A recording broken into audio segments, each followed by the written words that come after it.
Hey everyone, welcome in. Hopefully, you guys are having a great day wherever you guys are at.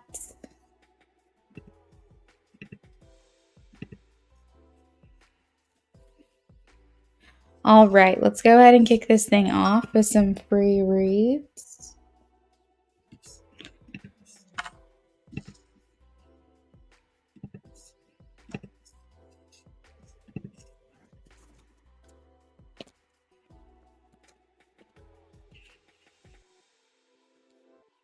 Kevin, I'm getting a yes. 3 of Wands.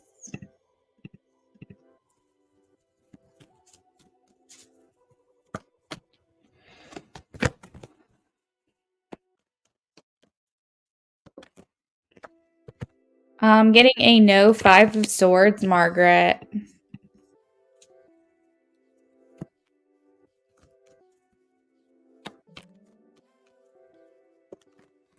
Sophie, I have a maybe. 2 of Swords for you. We do have the 10 of Pentacles at the bottom of the deck, so I'm leaning towards a yes. But I don't think I have a direct answer for you today.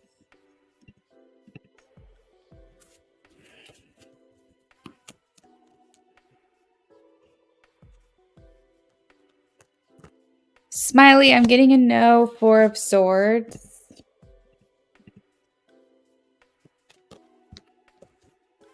Lena, I'm getting a yes. Knight of Pentacles.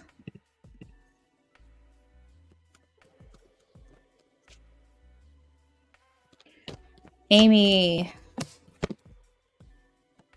I am getting a yes. Ace of Cups.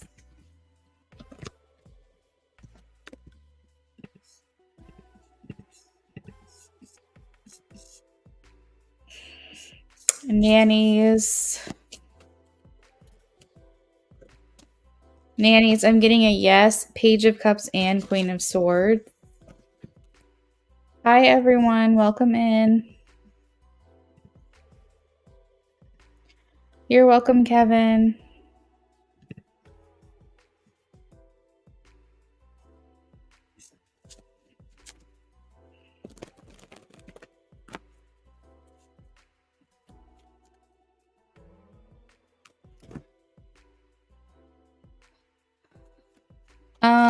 Sienna, I'm getting a no. I have the 8 of Swords, but your question was kind of like a little broad.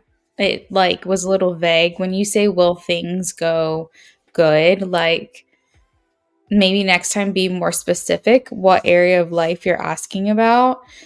Because there must be something that's not going to go well next month. I just don't know what it is.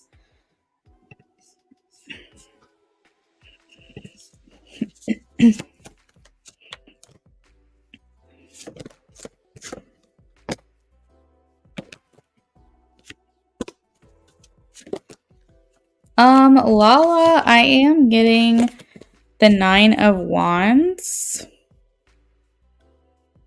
which is a no for me. I have the Devil here as well. I think not. Unless you're just looking for some fun. It's kind of like, going to like MGM or something. You know that you might risk losing some money. So if you're in it for the fun of it, then I don't think it's a bad thing. But don't let yourself get sucked into that whole like winning money and put yourself in a compromising position to win money, if that makes sense.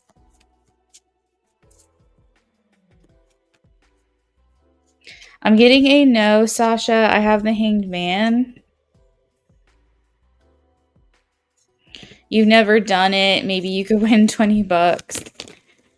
Yeah, I've seen like people win that kind of money on like scratchers and stuff. I mean, it's definitely possible. I just think it's very rare that people actually win. And I wouldn't want you to go waste your money.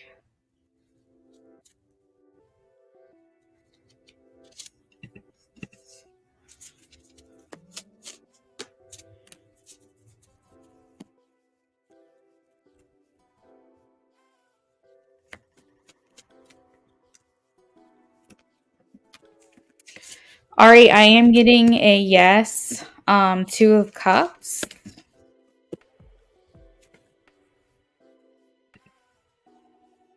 Hey everyone who's joining me tonight. Hello, hello. Galilea. I don't have a flat out yes for you, Galilea. I'm getting a maybe 7 of swords. If I were to guess, I would say yes. I have the 6 of pentacles at the bottom of the deck, but I don't have a confident yes or no for you. It's a maybe right now.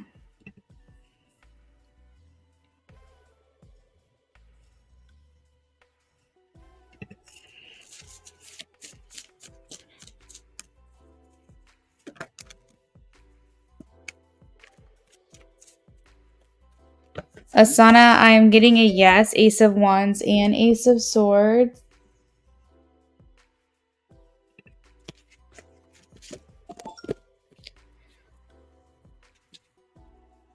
Sorry, Lala.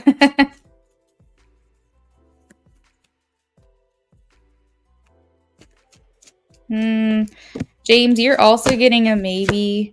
I have the 7 of Swords and the 6 of Swords right now. Those are both maybe cards in this deck. I think it's not the right time maybe to ask these questions potentially. I just feel like things are still working themselves out.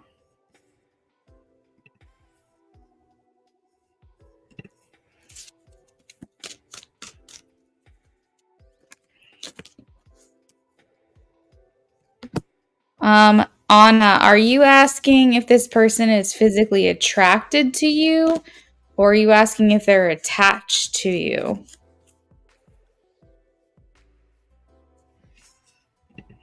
You're welcome, Galilea. Taka, thank you for the donation. I'm going to update the list momentarily.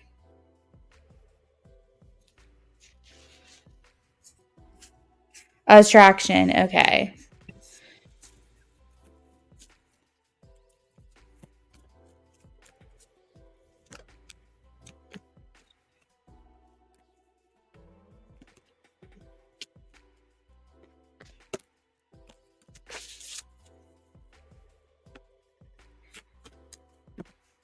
I am getting a yes for you, Anna. I have the 7 of Wands. I don't think he was willing to do anything about it, or he didn't feel compelled, like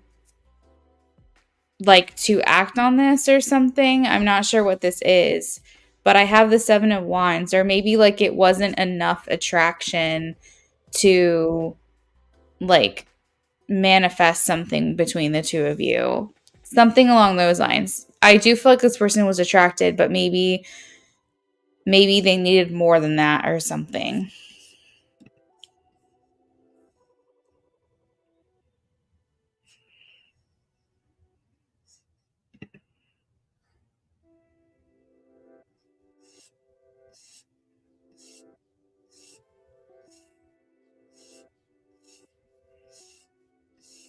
If you guys are donating, I am going to be updating the list in a little bit when I get a second.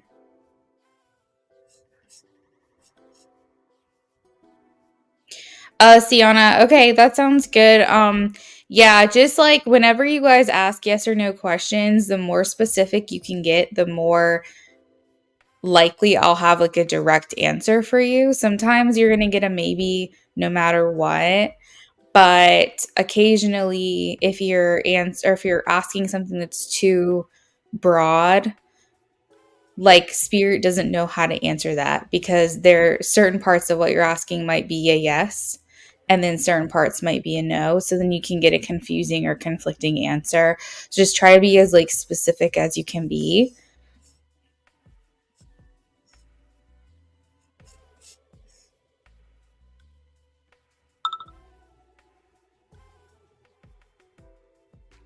You're welcome, Asana. You're welcome, Anna. Taka, that sounds good. Thank you. Yes, James is a Reiki master in our chat right now, Lala. Okay.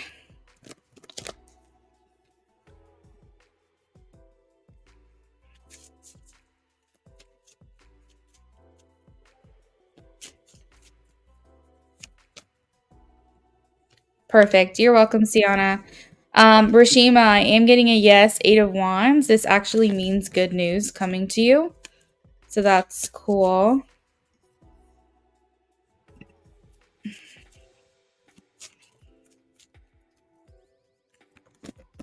I am getting a yes, Knight of Cups for you, A Pink.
You're welcome, Pink.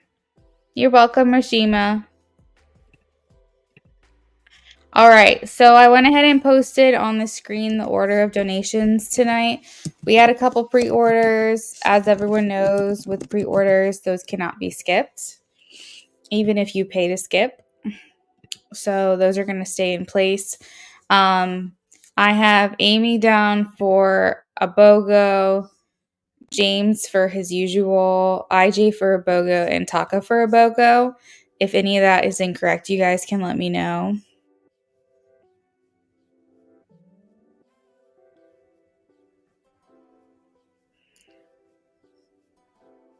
Oh, Lala, you're so sweet. No, I wouldn't want you to do that. I want you to do something fun with your wins. If you won something, that's for you, girl. But thank you. I appreciate it. Um, Andressa.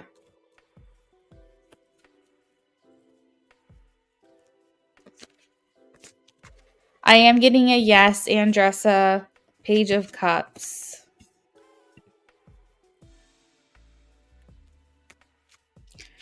All right, we're going to kick this thing off with Amy for a BOGO.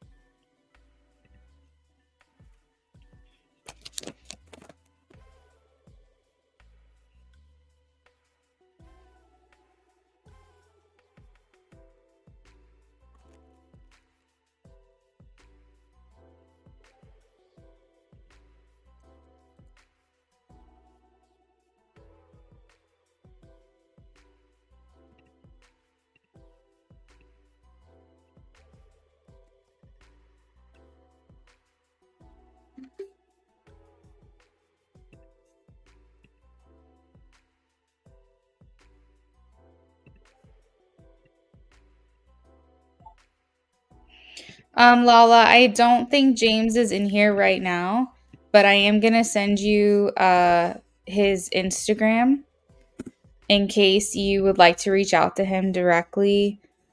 I don't know if he's in here right now, but you should be able to send him a message. So Lala, oh, he's here. Never mind. He's here.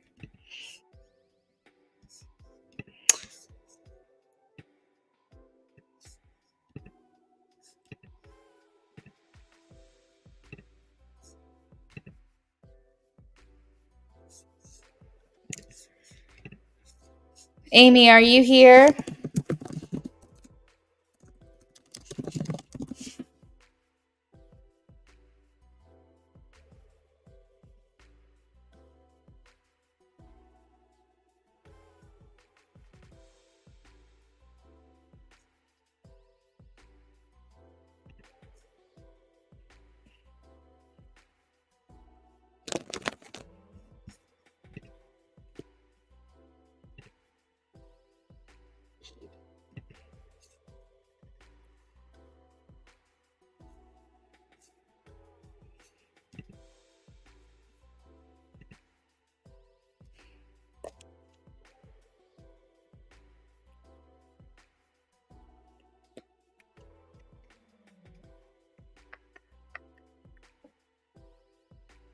We are probably going to move on to James. I'm going to give Amy like another couple of seconds, but we're going to have to get moving on.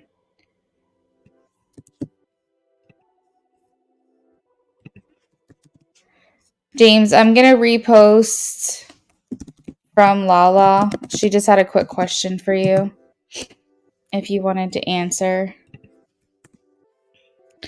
Okay, James. Shuffling for you now.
Taka, that sounds good. I want to let you know pre-orders are immune to skips, but the skip that you paid for would bump you up one spot sooner. So I'm gonna go ahead and put you there now.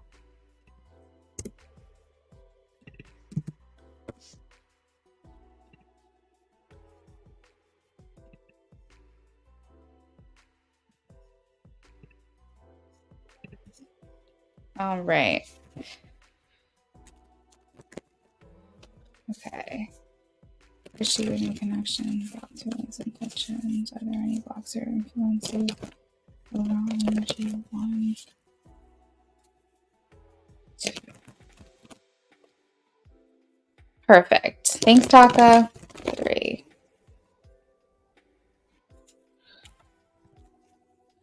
You're welcome, Lala.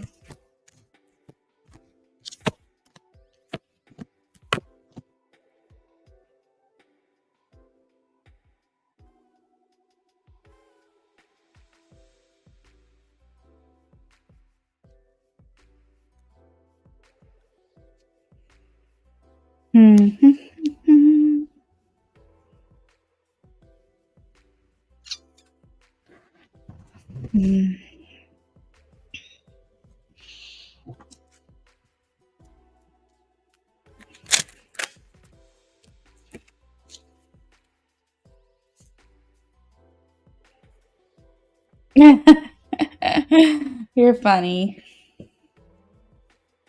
James is usually really helpful. Like if you have a question, he'll usually answer it. Of course, if it requires anything further, then yeah, I'm sure he'll require you to book a session with him, but he might have some answers for you.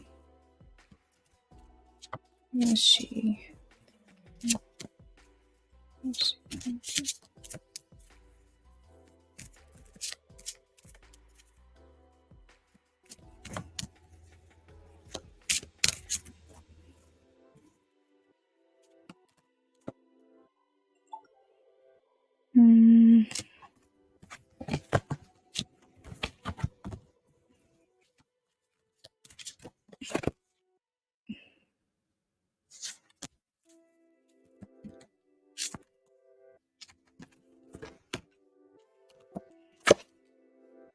Okay, so oh, Taka. Hey, I've got your question. Thank you. So for what she's thinking and feeling right now, James, I feel like she's just thinking to herself, I need to trust myself more. In her feelings, she's definitely feeling gratitude. And I think she's putting a lot of focus on her own well-being at this time. I have her as the Queen of Swords in the position of what is she showing the connection or how is she showing up. And so you're going to be noticing from her that Queen of Swords energy continuing, which I've gotten Queen of Swords for her so many times. I feel like at this point you pretty much memorize what that card means. But I do feel like for her, she's saying, I'm just going to continue to do what I think is best and take one day at a time. I think from that, just don't expect a lot from her right now. Just expect or accept what she's able to give you if that's what you would like to do. Um, but I feel like for her, she's saying, I'm just going to continue thinking with my head. I have that she is grateful for your connection. That's really important, I feel, for you to know. And I feel like she's just, yeah, like I mentioned before, just trying to trust herself, just trying to follow what she feels is best. There's a message here in regards to her forgiving herself as well for the things that she has done, because I think she can be really hard on herself. So, like the choices that she has made from the past, I think it's something that she's trying to work on forgiveness. We definitely have a lot of healing energy here. That's important for her. So I feel like she wants to continue on like this. I don't know. I mean, I don't know what you would categorize your relationship as right now, like how it would feel to you or how you would describe it. But I see her wanting to continue that path and not make any big changes right now. Socializing with you is important. She wants to maintain contact. She wants to maintain that companionship with you. But I feel like she's saying, like, I like how this feels. I like that I feel a little bit more in control of what happens between us. And that makes me feel better. That makes me feel more grounded.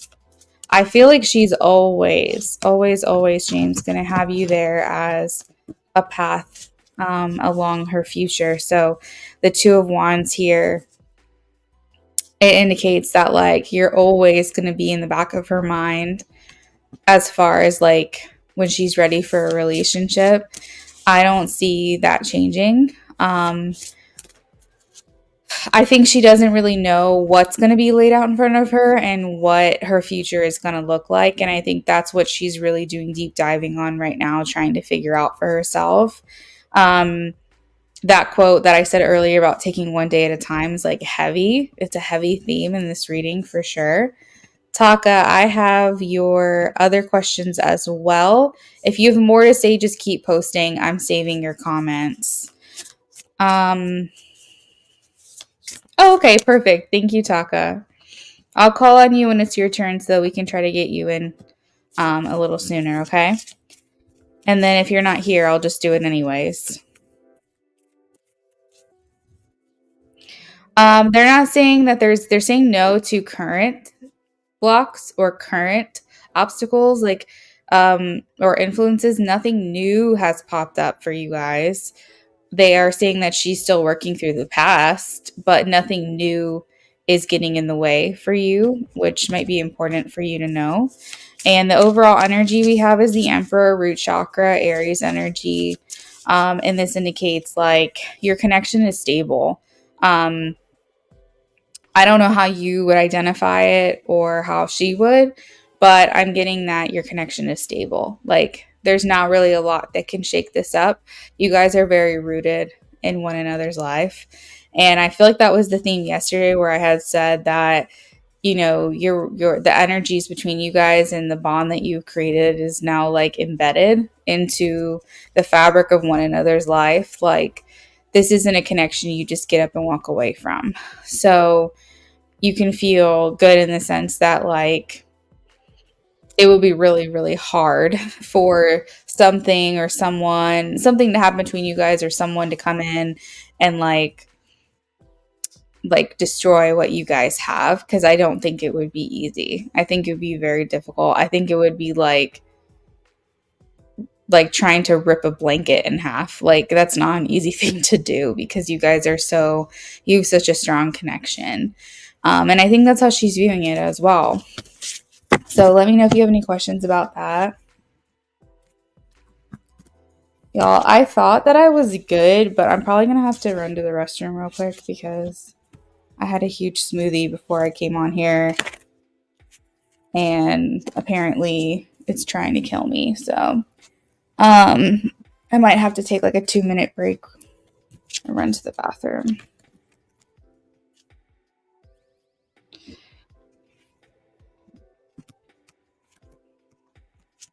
Actually, while James posts his next question, I'm going to do that really quickly. So James, post your next question. And also, Amy, if you're around, we called on you. I'm sorry, but you weren't here. So get your questions ready if you're around.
Okay, I'm back. Sorry about that.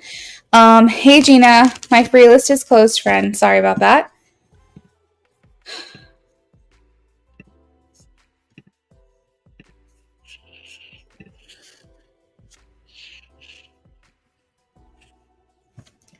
How is she feeling towards you after the group mediumship that you went to? Okay.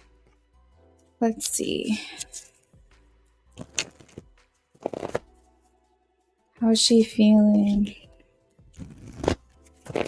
after the group mediumship they went to?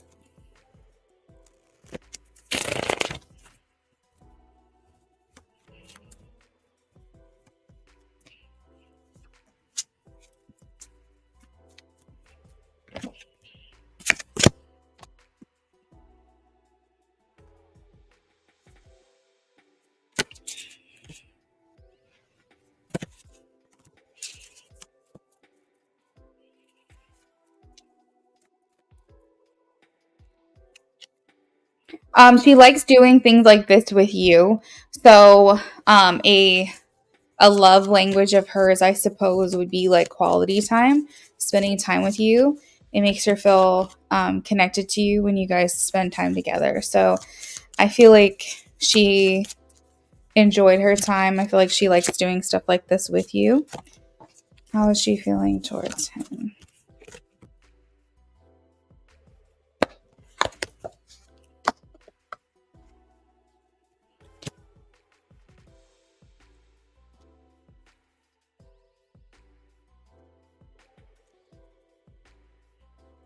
What's she feeling towards him?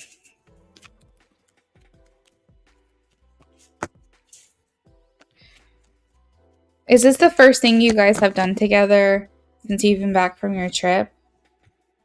I mean, I think you guys have seen each other, but is this like the first like social event that you guys have done together?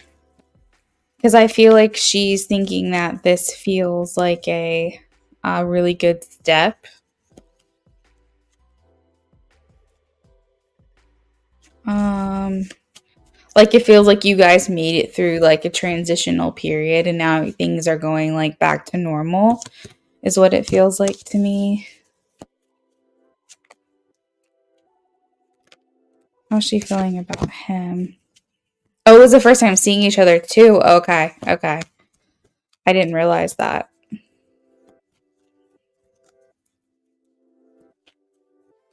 How's she feeling towards him? Yeah, because I was just like, I'm seeing like transitional period. Like you guys are on the other side of it now.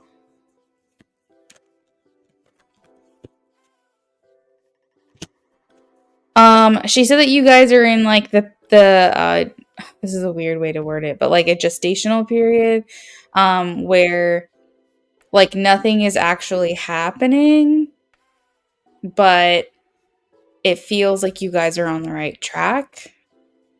Um, she wants to like continue to nurture your connection. Um, like she wants to continue to invest in this. Like you're not seeing payout, you're not seeing reward, you're not seeing like the finish line or anything like that. But she's saying like this is a good middle part. This is something that she feels is necessary to um I guess to contribute to your relationship with one another. She feels like because like this time right now doesn't really seem fruitful. Like this time right now seems like fine. It seems like a way to pass time until you guys can get to where I know, James, you want to be. But I feel like she's saying it's necessary to be in this place that you guys are in while she can sort things out. Um, I think also what I'm hearing too, James, is like the way that you handle things, like maturely, the more grace you give her, the more understanding you are, and the more patient you are, the more it helps you because she sees you differently in her eyes. When she's like, okay, he's not getting what I know he wants out of this, but he's still treating me with respect and he's still giving me grace and he's still being patient and wanting to spend time with me, like that says a lot. And I feel like she's taking all of this into account. If you were to act, let's just say, rude or expectant, or if you were to like be like fine whatever, like then I'm just like I'm done with you basically, or if you were to act like snobby or offended or whatever, like that would rub her the wrong way and make her feel like she made the right decision. But the more kind you are, the more understanding, the more gracious, the more patient you are, it's like making her look at you like, okay, I was right about him all along and like I need to keep my eyes on him essentially. I need to really remember how gracious he was with me during this time. And I feel like that's going to pay off big time for you, James. So I feel like right now she's paying close attention to how you're acting towards her. And like, is he giving me space? Is he being patient? Is he being rude? Is he being offended? Like, I think that she's paying special attention to your actions. And I think Spirit wants me to tell you this because they are rooting for you. You know, they're rooting for you and Patty. And so they want to make sure that you know that like how well you're handling this is making an impression on her. Um, and I guess today was one of those things where it's like however you were acting is leaving her with a certain impression that is like either swaying her or is making her, I don't know. It's like helping her process some decisions with how you're acting. So if you feel like, oh yeah, like I've really been patient, I've been kind, I've acted like everything is fine. Um, you know, I'm giving her space, whatever. Like I want you to know, like Spirit saying thumbs up because that is making an impact on your connection with her, and that's something that she's not going to forget. Um, and to just pay close attention to like how you're showing up for the connection with her, because that is, I'm talking in circles now. I think the message is done, but that it's making an impact. However it is you're acting is important. So if you feel like you want to act better than what you are, then do that, because she's hyper fixating on how you're responding to her. If you're like, oh no, I'm doing great, I really feel like I'm doing what I'm supposed to be doing, then that's fine. Just keep that up. I guess the message was just she's paying close attention to what you're doing and how you're acting and how you're responding. Um, so James, that is what I have for that one. Let me know what your third question is. Amy, that's okay. Oh, hard things to discuss. I'm sorry to hear that. Okay. That's actually pretty quick then. That's a pretty quick conversation, Amy, that I would have expected to take longer if it was something hard to talk about, but I'm glad to see you're back. I'm glad everything is okay. You will be next, Amy, so just let me know what your questions are. I have you down for a BOGO, so whatever you want to do with that, you just let me know.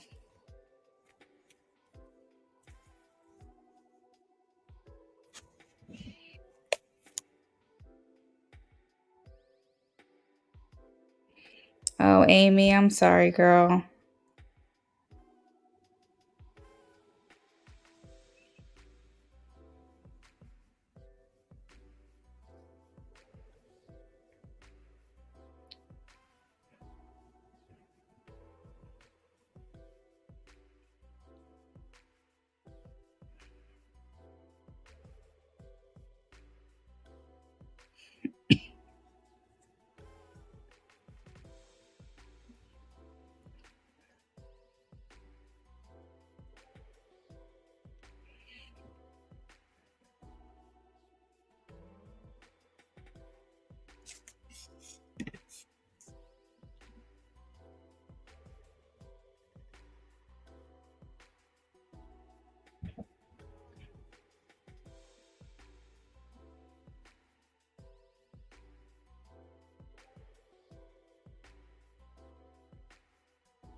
Amy, I have your first question. Thank you. James, I'm shuffling for you now.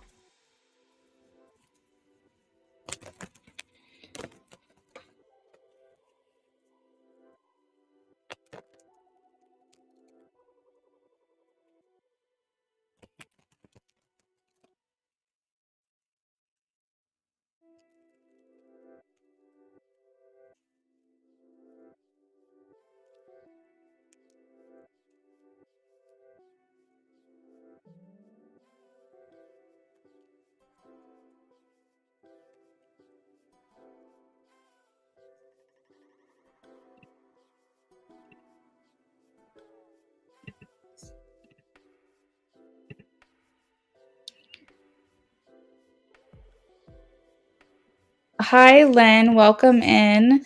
Did you donate to me? We're working on donations right now.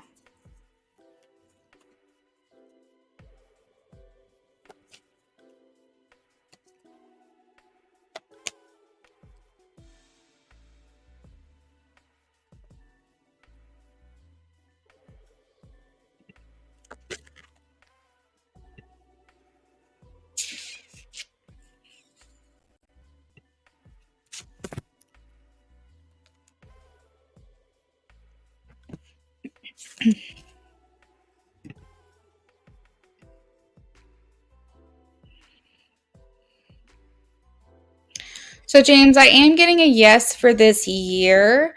I do feel like the choices that Patty has been making lately have been shifting your timeline.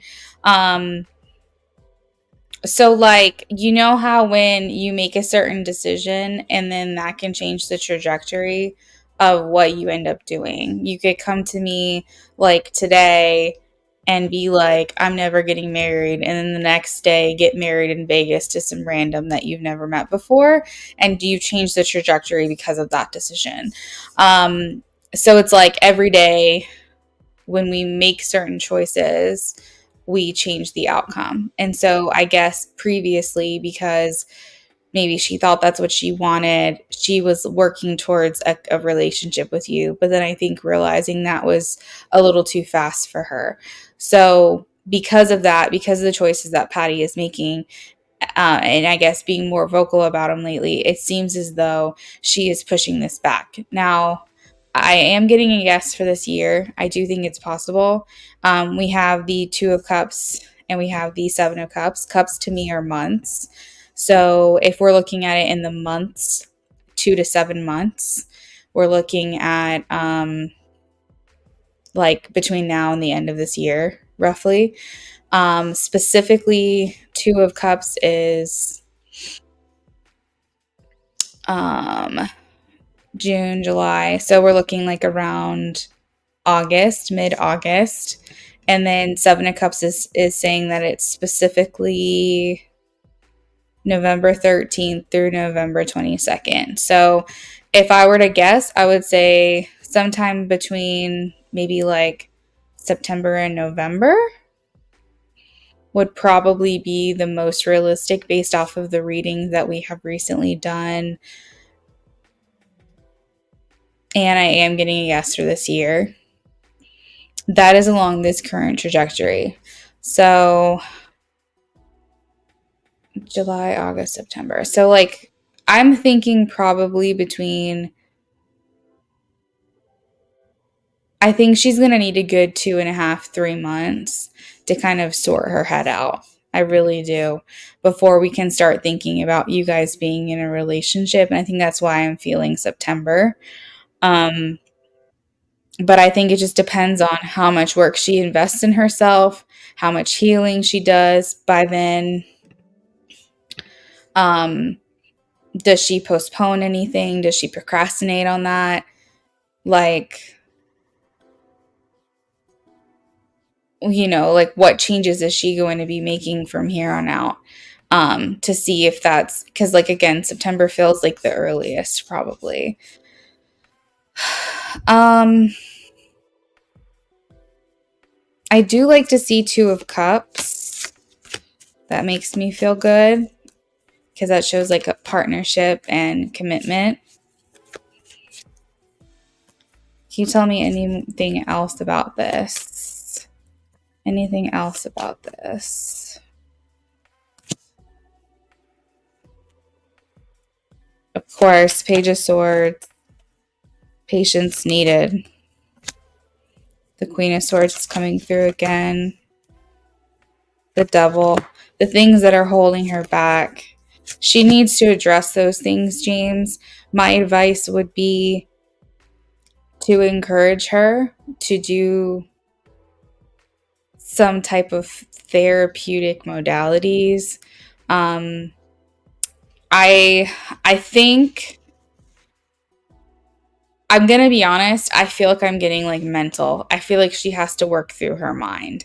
I don't think this is something that's gonna come from Reiki, sound healing, um, journaling, meditation. I think her brain chemistry needs to be worked on. Um, I think this is something that's gonna require like medication. It's something with her physical body.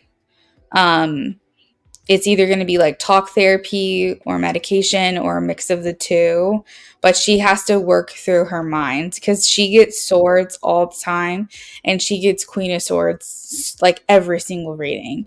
And that all tells me that it's all in her head.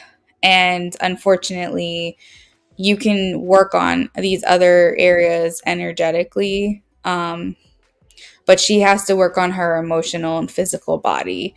That's where it's at. So yeah, let me know, James, if you have any follow-up or clarification needed on this. But my advice to you is to encourage her to do therapy. with a professional, with someone that can actually help her, because until she can work through the mental that she's got going on, and it's probably even in her physical body, stored trauma, she needs to work through this. And until she does, I don't know if you guys are going to be able to solidify your connection. Um, so my advice is just to be support, and for her own well-being, suggest that she talks to someone or gets professional help to work through this stuff. And like, not just singling Patty out either, because I feel like everyone could use therapy, honestly. Like, I think that's something that everyone should be doing in our world. But I think that's where her struggles are. And I think that you might have helped loosen some things up, shaken some things up with the work that you do. Yes, exactly. You 100%, James. Like, I think that I'm not saying that what hasn't been done already or what you're able to help contribute isn't going to be beneficial, but I think that it's more than that for sure.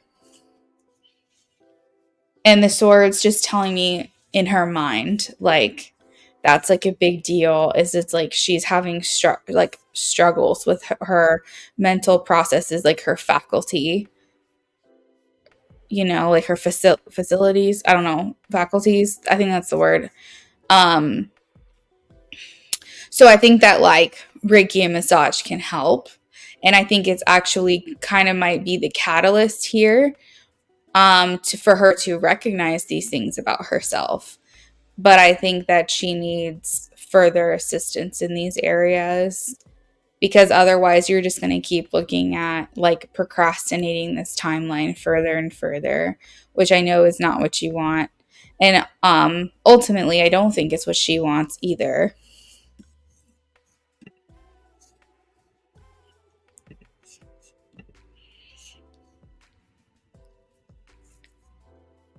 Okay.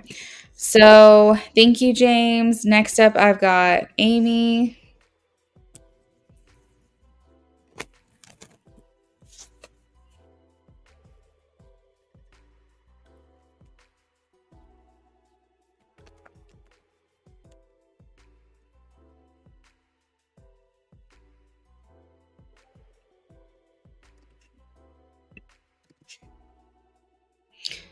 Amy, I'm getting you got a little one. I'm hearing like a little tyke.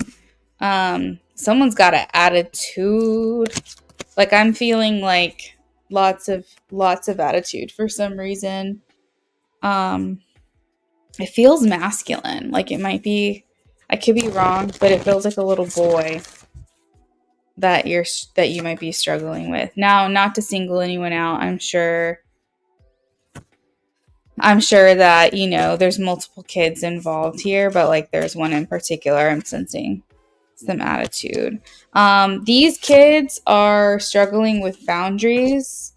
There could be some kids that are lacking boundaries at home, so when they get them at school, they don't really know what to do with that. It is a little boy. I was like, I don't know why I'm picking up on a little boy.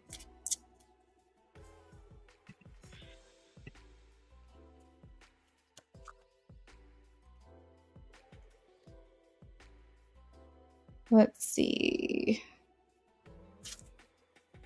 How have the kids been feeling towards Amy? How have the kids been feeling towards Amy? So I feel like they do take to you, Amy, because I feel like they know that you're here to serve their higher good. So I don't want you to take this personally. I think, oh, okay, that's interesting. Spirit's telling me that when, how when you're like coming into your own, you're like a preteen or a teen and you're trying to figure yourself out. You're trying to understand who you are. So you might be dabbling in like this and that, to just try to maybe different styles, different aesthetics, whatever. You're trying to figure out who you are and what you want to express to the world. I'm hearing that actually kids go through this too, maybe around the age that you're dealing with, where they're trying to figure out who they are. But it's not so much like an expression of like how they want the world to see them, but more like how they feel about the world. Like, how, what do they mean to people? You know what I mean? Like, how loved are they? How cared for are they? Um, hey Alberto, nothing against you, but I'm not doing free questions anymore. We're working on donations at this time. Thank you though. Um, so I went ahead and deleted your comment, Alberto, but come back another time. Maybe you can get a free question then. So I feel like there's this like obstinance. Is that the right word? Obstinance that happens with these kids. Um, while they're trying to figure themselves out because they're like testing you and they're trying to see like how much do you care for them. So there's like a lot of like stubbornness that's coming through for them because they're trying to see how you care for them. And can they act out? Can they lash out? Will you still be there? How are they feeling towards her? How are they feeling towards her? One of the main things that I got earlier and I want to like revisit is that area of boundaries, because I feel like these kids aren't getting, or maybe this one kid in particular is not getting that structure. That's a good word. Thank you, Spirit. That structure that they're needing. And so they don't really know how to navigate that at school where they are being given structure because they're not getting it at home. And can you think about, maybe they are getting structure, but it's not in a constructive type of way. It's not in a way that makes sense to them. And so I feel like, imagine if, there's no feeling of stability because, like, imagine if every day you went outside, it was hot and then it was cold and then it was hot and then it was cold and then it was hot and then it was cold. Your body can't figure it out. And maybe you get sick because your body is having to adjust to these like extremes. And so this kid could be lashing out because at home feels different than at school. And every single day he has to constantly readjust to whatever environment or whatever climate that he's in. And that's difficult, I think, for children because they don't have that cohesiveness from home to school. And I think for him, this is just his little body's way of like saying, I don't know what to do here. I'm uncomfortable. I don't feel like anything is grounded or makes sense. I'm having to constantly readjust. Maybe there's rules at school that he doesn't have at home. And so he's having to constantly like, change it up no matter like wherever it is he is at, there's no consistency. Yeah, like the one boy in particular I said earlier, he will always be like, what you going on? Like, what are you going to do about it? Like arguing with you whenever I tell him to go sit.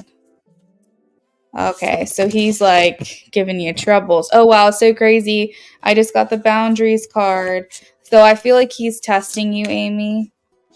And you're just going to unfortunately have to work through that. But overall, I mean, I have the Page of Cups and the Star. So I do feel like these kids feel cared for by you. I think these are just their personal struggles they're going through right now. And I do feel like this kid, sometimes these kids can be, they can influence each other. So like some of your kids might be leaders, some of your kids might be followers. I notice it's usually the little quote unquote troublemakers that are the leaders, and the other kids that otherwise might behave and do what they're told, they get worked up by what the other kid is doing. And then before you know it, you have like multiple kids that are acting out because they're being influenced by the one kid. Yeah. So Sorry about that, but that's what I've got for you on that one. Tough. I think it just comes with the territory of the job that you have, but I know it's not always easy.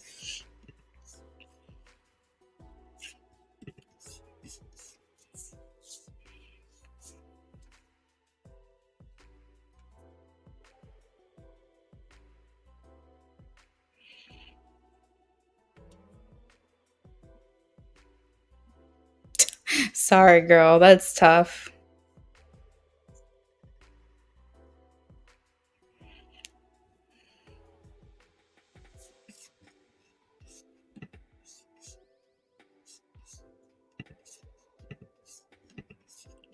We are working on Amy's second half of her donation now, and then we are going to be doing Taka after that.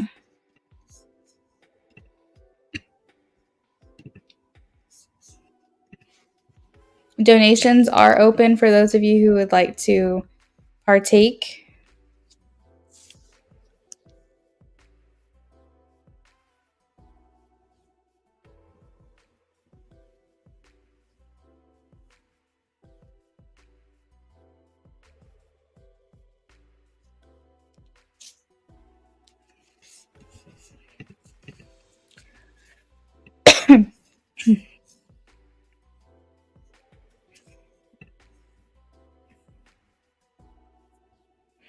I wonder if anything will come out about how I'm struggling at school with my kids, because I know we know he's seen me at work.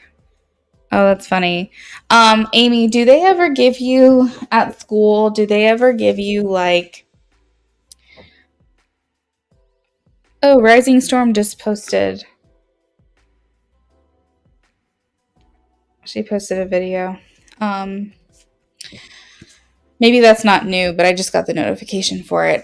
Do they ever give you guys like further education, like if ever you're having trouble with students or like how to respond or how to act? Do they ever do like continuing education for you guys so that way it can make things easier for you? Do they give you like the proper tools to help navigate through difficult situations like that? Because for some reason, like I felt compelled to ask you that question.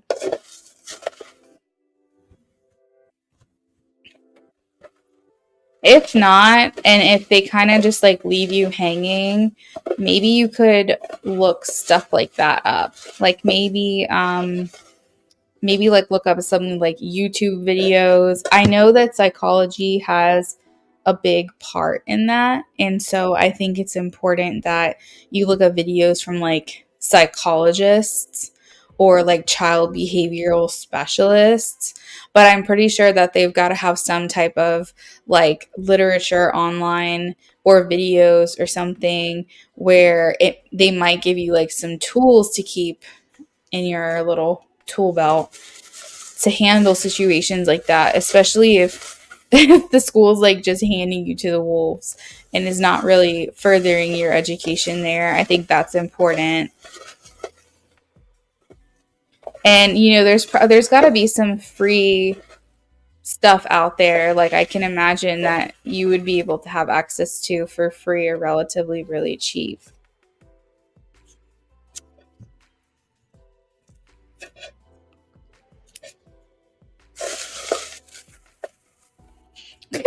He says, happy introvert retreat. I don't know if you consider yourself an introvert.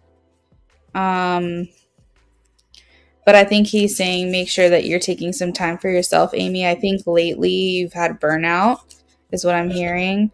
I see burden, but I'm also hearing burnout. And I feel like with that, potentially you're focusing a lot on other people in your life. And oh, nice. Okay. Is that where you're a little bit of both? Um, but I hear like take time for yourself, retreat, make yourself a priority.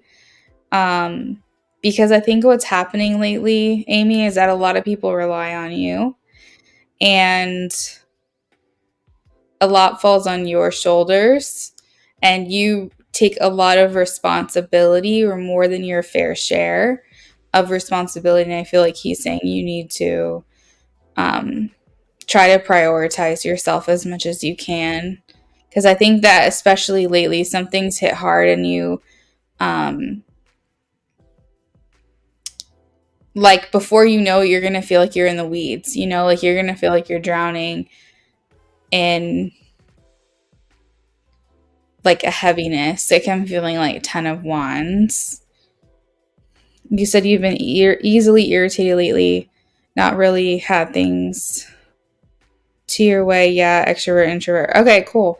I think I might be that too, Amy, actually.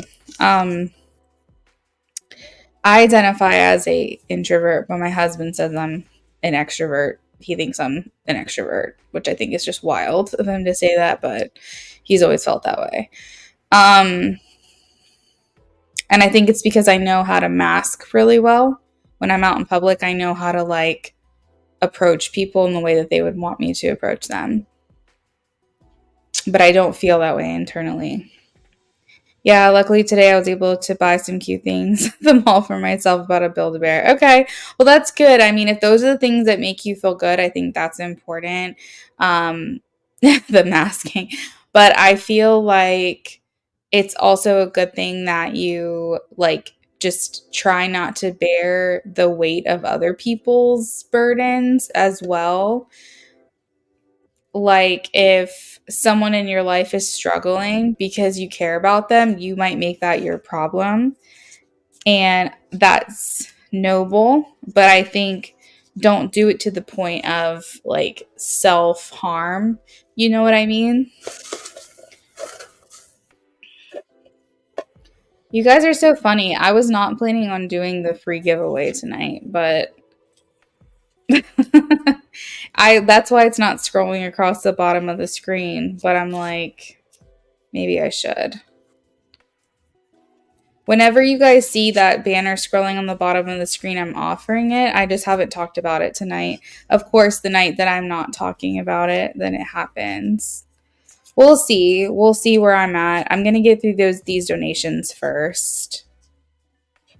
He says you have a good sense of humor, Amy, because I have fun sense, and I feel like funny sense of humor. Um, I know there are times where you get very emotional and you like are just really having a hard time, but then I think there are some times where you throw like a funny fit where you're just kind of like just being cute and funny and maybe like irritated but in like a endearing type of way, and I feel like he's saying like it's just funny and it's cute. um so you might do things that are just kind of silly even if you're feeling pain or you're feeling sadness. It's the way you go about it. You said, I wonder if he's seen how goofy I am around my little brother. Yeah, like just funny, just silly. He says that he likes that you are people's biggest cheerleaders and admirers. He says that that is such a good quality of you, is that you are such a big admirer and cheerleader for other people, that you have other people's backs, and that you're just like really loud and proud about it. When people are doing well in your life, or when they need a pep talk, when they're feeling down, when they're feeling happy, it's like you're in their corner and you're a really good cheerleader for the people that you love. Um, let's see.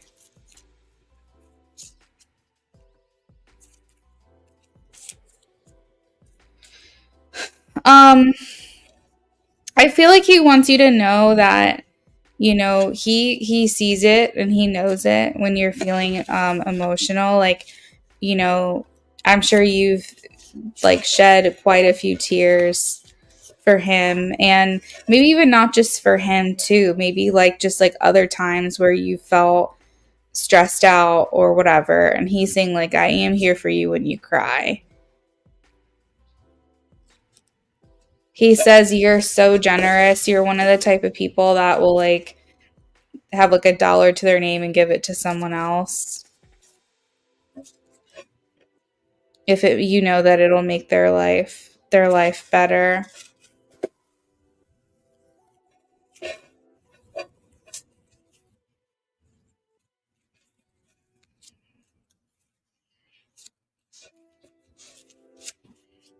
You say to him, hug me, because I have hug me here. I think that's something you've told me before.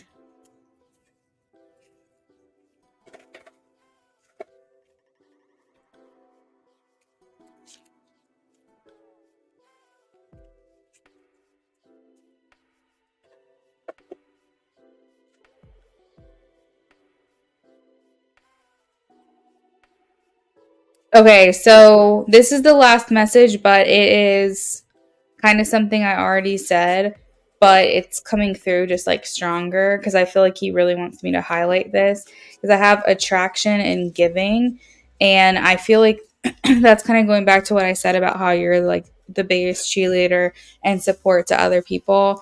But we have attraction, giving, and generous. So I feel like he's saying one of the qualities that he was most attracted to you was how selfless you were and how generous you were with yourself and with your things and how thoughtful you were. Um, that was like one of his biggest like attraction factors is like seeing how caring and giving you were, or you are, I should say.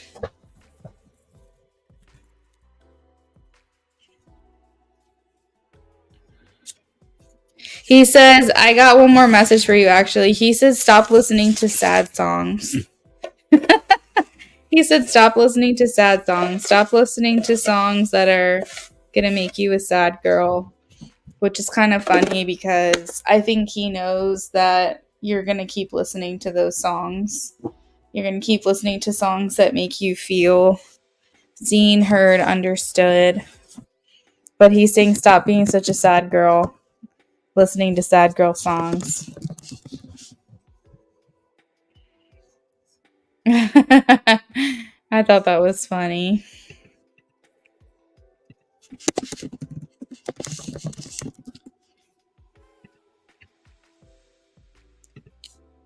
Sad boy hours. All right, Amy. So that's what I've got for your girlfriend. Are you gonna stick around or are you gonna be heading out?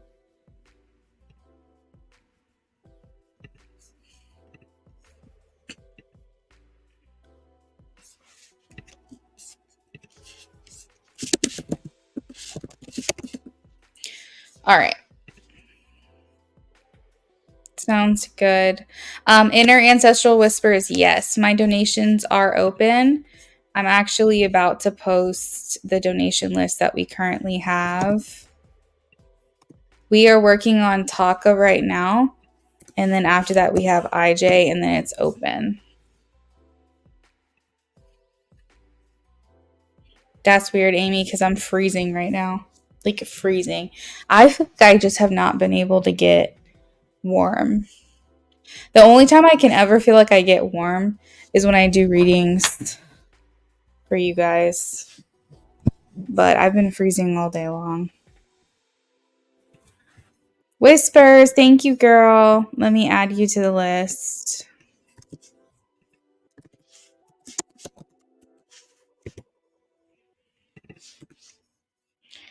All right, you should see yourself there. We're working on Taka now.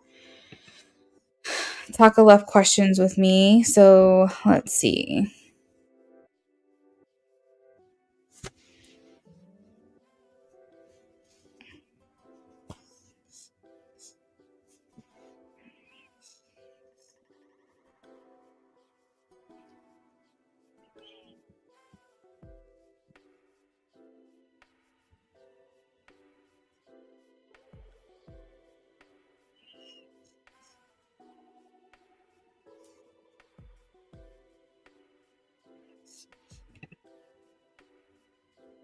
Wow, Taka. Okay, so I'm reading your questions and my ears are ringing.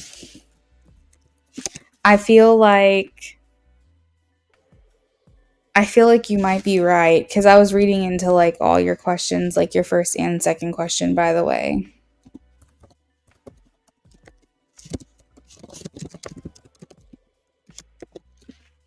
All right, let's see. Pisces thoughts towards Taka lately.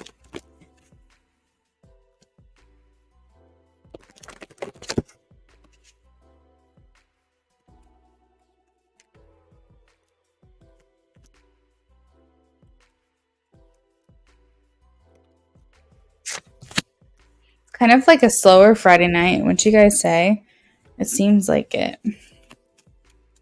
I think a lot of people came last night, which was surprising. I remember when I first started doing tarot readings Thursday nights. We were still living in our apartment. Those were like the best nights for me. And then it changed when I moved into this house from like Wednesdays and Fridays. But last night was like an amazing Thursday night. We were busy as heck. All right, so Taka. It was. Taka, you said Pisces thoughts towards me lately. He's feeling pretty heartbroken about the separation, Taka. I have the Three of Swords, so he knows that like separation is coming up for him. And I think that he's not okay about it. This guy really likes you. He feels like you guys have a lot in common. And he was liking the trajectory that you guys were on or have been on. And I don't think that he's ready for that to be over. We have the Ten of Wands here. He's invested a lot of like feelings and emotions into you. I'm also feeling like he's highly attracted to you as well. And I just don't think that he is ready for this to come to an end. He's hoping that you feel the same way that he does, but he feels like he can't really get a read on you.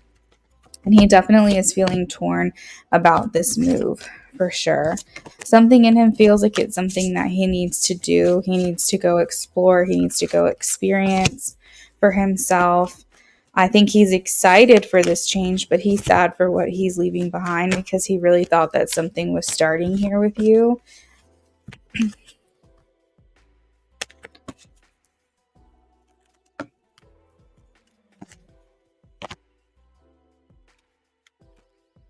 He's not sure that you guys will be able to continue this once he moves, but he hopes that you will. He says he's going to try. He's at least going to try. So he's basically saying if this stops between us, it's going to be because you didn't want to continue it. I think that when he moves, he is going to try to still reach out to you and communicate with you. I don't think he likes the idea of you being with someone else.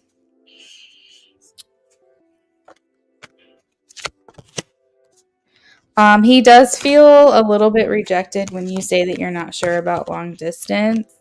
It kind of hurts, but I feel like he feels that he understands because this is his decision, not yours, that you have to do what's best for you. He does already, it's interesting because you said you worry about like overstepping, but I think he has already picked up on the fact that you disapprove of this move that he's on, even if you're trying to hold it back. I think that he feels or he questions whether he's making hasty or impulsive decisions, Knight of Wands. And I think that he might, even if you're like not, you're trying really hard to stay out of it and be as objective as possible, I think that he notices that you have some feelings about it. But I'm not sure if he knows that it's because you don't think it's a smart move or if you're sad that he's leaving, or maybe both. I don't think that he is able to he's able to figure that out, but I think that he does have some feelings about it, and not sure kind of where your head is at there. And potentially to Taka, he could be projecting himself, like basically he could be questioning himself if this is the right decision, and maybe noticing your reactions to certain things and like projecting that onto you, like, oh, she doesn't think I'm making the right choice because it's what he thinks. And maybe you're reacting like neutrally. He's taking that as like an opinion. Because I know you said you're trying to stay out of it. So I think that he feels like you have certain feelings about it that that you're not telling him. I think he can kind of pick that up. Inner Ancestral Whispers, you can donate to Skip. It's $5, but it would only move you up one spot. But that's up to you if that's what you would like to do. Tanya, I'm not doing free reads right now. I'm working on donations at the moment. If you'd like to donate, you can. Let's see. Final thoughts. Final thoughts from Pisces to Taka. I think he's hoping for more emotion from you. Maybe um I think he wants to see your heart, Taka, and I think maybe you're closed up because you know that this is like probably coming to an end. But he's showing Queen of Swords, Two of Swords, Three of Swords. Like, I don't think he knows exactly where you stand. Are you going to be, like, how sad are you going to be? Are you going to be just as, like, heartbroken as it seems like he is going to feel? I think he's curious, like, where your head is at. And I feel like he's saying he wants to see some emotion from you or, like, feel some clarity from you. About where your feelings are and where you guys stand. Oh my god, the Three of Swords keeps coming through. This is the third time it's happened, maybe even the fourth time. So this guy's like really, really not. He's like not happy, and I'm actually hearing that he made this decision to move before you guys really like before things really took off with you guys, or like it was in the middle of you guys like getting to that place. And so he's kind of maybe regretting this decision a little bit. Because I think he's saying, like, if I had known what I know now, I might not be making these same choices, or at least it would affect him differently. So it's almost like he made the choice before things started to develop between you guys, or maybe like when things were still new. I don't know why I'm getting that message. That's what it feels like. Okay, so second question. Outcome for Pisces when he moves to Cali.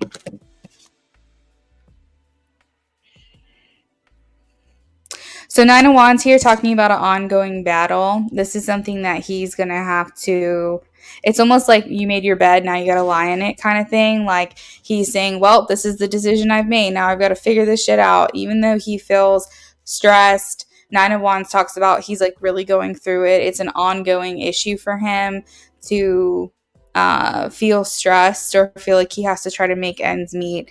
I think he gets drained of energy very quickly. But he perseveres. He's persistent. He's still trying to figure it out. It does talk about needing to learn from failure. So I think that you might be onto something. The High Priestess is here in regards to like, this is a lesson he has to learn for himself, that he's only going to learn through trial and error.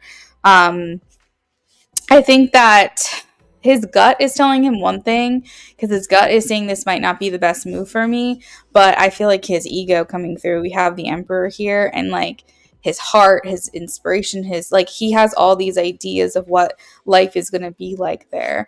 And I think that his logical mind is trying to focus on like the opportunities that will be there for him, and trying to like forget about how much more stress or expense this is going to be for him to move there. He's just trying to focus on like the positive, I guess. Staying optimistic here. King of Wands. I think that he would stay back for you, Taka, if things had developed further, or if like you were more expressive about it before he made a decision. But I know this kind of puts you guys in like an awkward place, because maybe you never really felt like it was your place to say anything or to say stay. He's like, give me a reason to stay here. You know that song, right? The Ace of Pentacles is coming through. I think that he's gonna try to like figure out a way to get you out there. He wants to figure out a way to get you at least to come visit, is what I'm hearing. Once he gets settled in, you're coming through again as the Queen of Wands. How are things going to go for him? Let's see how things are going to go with his friend. How are things going to go with his friend? They're excited to reconnect. I have the Six of Cups.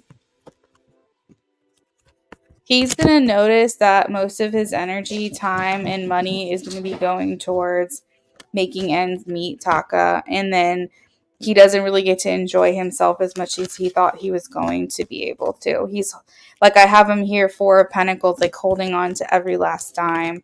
This is going to be a huge financial burden for him, Is he going to work through this? Is he going to figure it out? Is he going to work through this? Is he going to figure it out? Is he going to work through this? Is he going to figure it out? I am getting a no, Taka. I think this is going to eventually require him to move out of LA. Either that or he's going to have to figure out a more affordable place to live until he can start making some more money. This situation that he's going to with this friend is not sustainable. It's not something he's going to be able to do long term, because either like something would have to change. Like he would have to find a job that makes more money, or he'd have to find a place where it's more affordable, or maybe he ends up moving back home. I'm not quite sure, but basically they're saying that the way he's going out there is not sustainable. And I hear for some reason he's got a little bit of savings or something like that, or he has some kind of plan here to use like the money that he has set aside. But I think that's going to dwindle down pretty quickly. So maybe some advice here would be just for him to try to come up with a better plan, to get some income coming in. But I think the main issue is not socially. I think he's going to enjoy being around the people that he's going to be around and the things that he's going to be able to do while he's out there. But I think financially it's going to be a big burden for him. So, Taka, that is what I've got for you. Hopefully you enjoy your readings with me. IJ, I'm not sure if you're still around, my man, but you keep getting bumped down. I'm sorry. We keep getting people who are paying to skip. So I do apologize about that. Let me update this list really quickly here.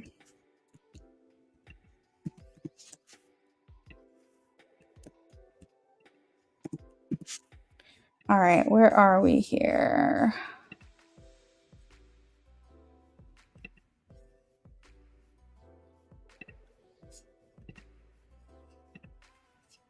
Okay, perfect, IJ. Thank you for your patience. Okay. All right. Whispers. Tamara, you are next.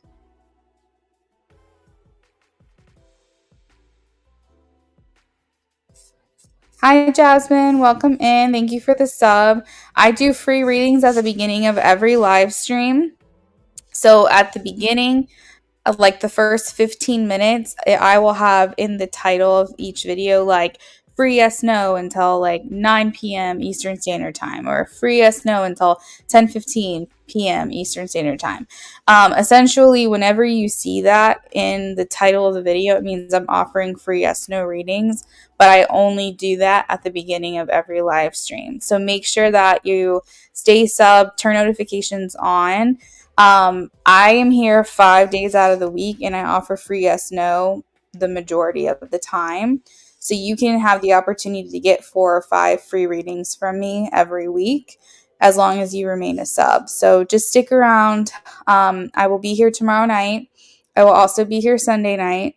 I take off Mondays and Tuesdays. So try back tomorrow, and we'll see if we can get you that free reading, okay? All right.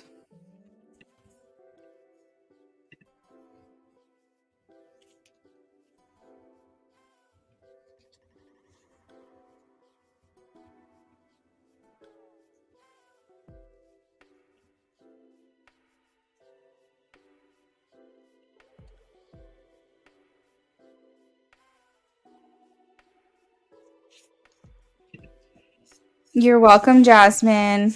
Thank you for stopping by. All right, this is for Tamara for a mini reading. What's this guy Dre's intentions with me? I was at work and he was a customer, and it looked like he was attracted to me.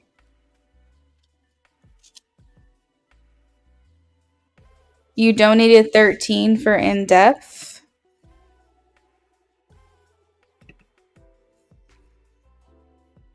Tamara, I only have you for $8 plus a skip. Are you sure you did in depth?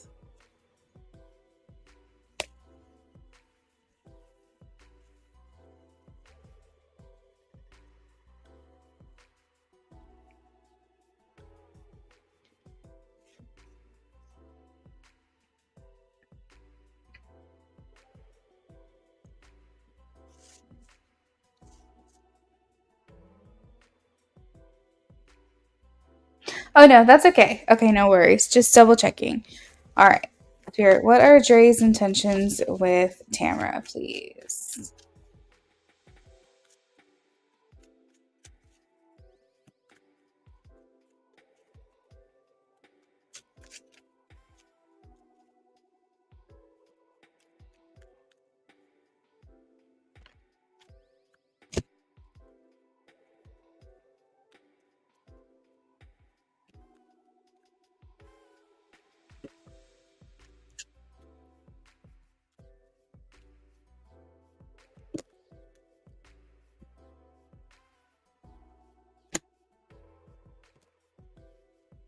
Um, for some reason I'm hearing a relationship, Tamara. Oh, let me see. Is he in a relationship? Is he in a relationship? I feel like he might already be involved with someone else. That's kind of what I'm getting. Um, yeah, no, I completely get that. I think he is involved with someone else right now. I'm having a hard time seeing if it's like a commitment, but I am getting that he has a lot of options. Seven of Cups is here. Um, and then we have the Two of Pentacles indicating like balancing between like more than one person. So I don't know how much he would be able to invest in you anyways. But I am getting that there is attraction here for you.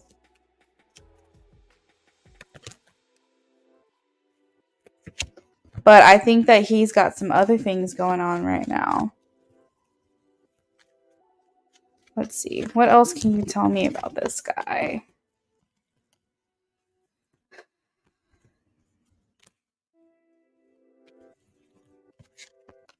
Um, is this is this something that Tamara should pursue? I'm getting a no, Five of Pentacles. What can you tell me about him?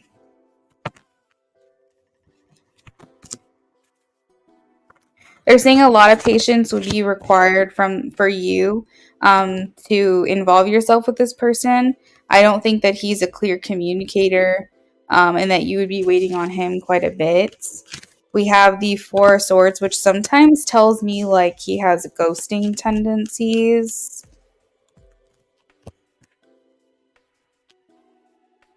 He's a flirt though. I am getting that because I have the Page of Wands and the Knight of Cups. This is like flirty, fiery expression of like feelings and attraction. So I definitely feel like he could be pretty charming. It's funny because you said no, never mind. I don't want to meet him, and I have the Five of Cups, like agreeing with you. Like, don't. This is not the choice for you. Um, especially if you want something more like on a deeper level. It would make things kind of complicated for you with him.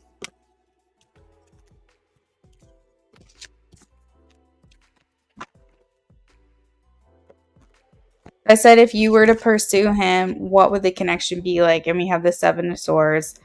Deceit, lies, trickery, cheating, underhanded behavior, dishonesty, risky behavior, lack of conscience. We don't like those things. It seems like he would put himself first in this situation. He gets by on his looks and his charm because I think that he has a very flirty energy. He also has a very dominating energy, the Emperor, which can be very attractive to people.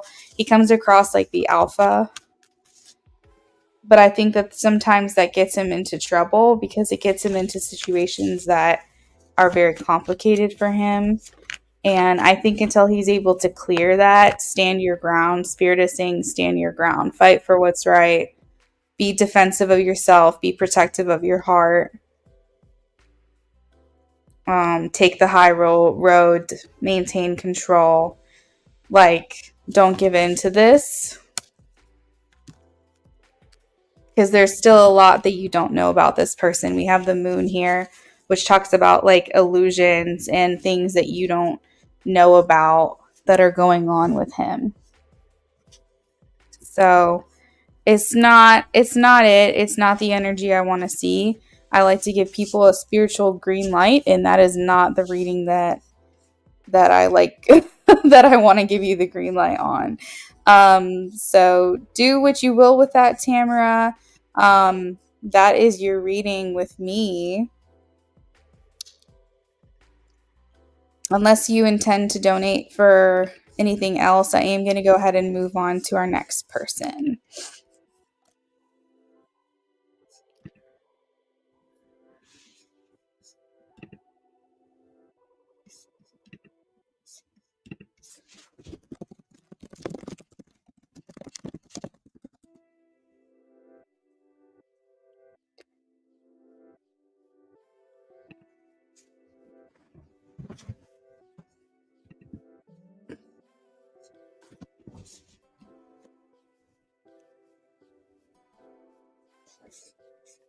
Thank you. Yes, I do want to donate again. Okay. Tamara, I can take you now. I can do up to 3 questions in a row before I move on to the next person.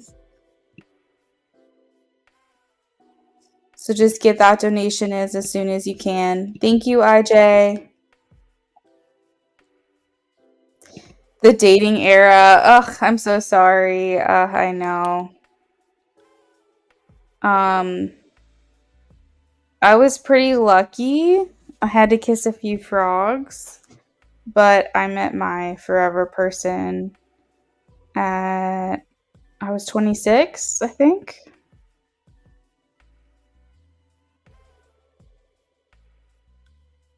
I just turned 26.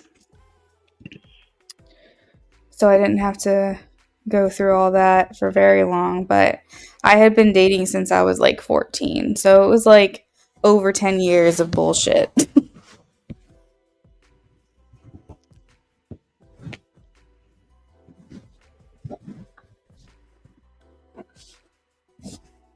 All right. Tamara, I got your donation. What would you like me to work on now for you? Thank you, IJ. I appreciate your patience.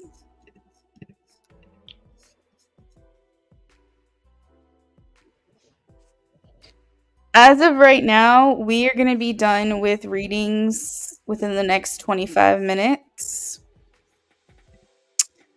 So, with that being said, I'm going to probably do a last call a couple readings from now.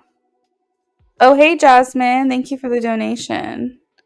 I'm going to give it a little bit of time, but I probably will be closing up the list here soon. I did get it, Jasmine. Thank you so much. Let me add you to the list, okay?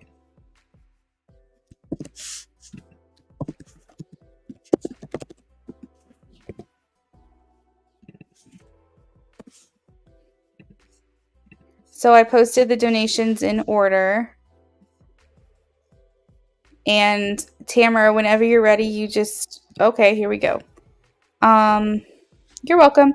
After your read, I keep getting big signs of what you read for me before about my divine counterpart of person being ready for you unexpectedly.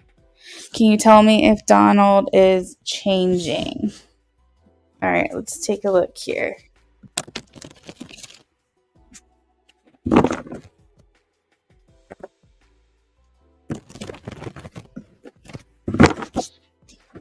Yeah, he's looking for that emotional connection. Tamara, I'm feeling we have new beginnings here. He's getting some new inspiration, new ideas, a creative spark. Even maybe feeling a little bit more like he wants to initiate things with you. like getting his head in the game is what I've got here. Ace of Wands, kind of throwing his hat in the ring. Is that an expression I used last night too? I can't remember. Say you want to sleep on the phone. I said, okay, Donald. But he can tell I pulled back a little bit. Yeah, I mean he's throwing his hat in the ring. It feels like to me, at least I feel like he is changing, or turning like a new leaf because we have the Eight of Wands indicating that he's feeling a little more enthusiastic about your connection. Maybe you're pulling back your energy is giving him a feeling or a sense of urgency that maybe he needs to start making bigger moves. We also have the Fool here, which talks about starting something new. So this feels very spontaneous. Like this feels like a sudden feeling that has come on recently. Maybe within like the last day or two. Is what it feels like. We have the Chariot here, which I like because again, that talks about like a one track mind. Like you are the focus for him, you are the priority for him. I do appreciate you giving someone space to make up their own mind. I do know that there's some people out there that want to try so hard to make someone else do what they want, but the most beautiful love, the most true love, the most selfless, unconditional love is the ones that when they decide for themselves that you are the one they want, then nothing can get in the way. And I see you here by giving that space. You are in your Empress energy. Let's see. I see him taking leadership here. So when I say leadership, I feel like this is him taking the lead. King of Wands. So you're going to see more. That's just such a good word. You're going to see more initiative from him. You're going to see him wanting to do things like that. But underneath it all, he's looking for an emotional connection with you before he can feel really safe to explore this connection further.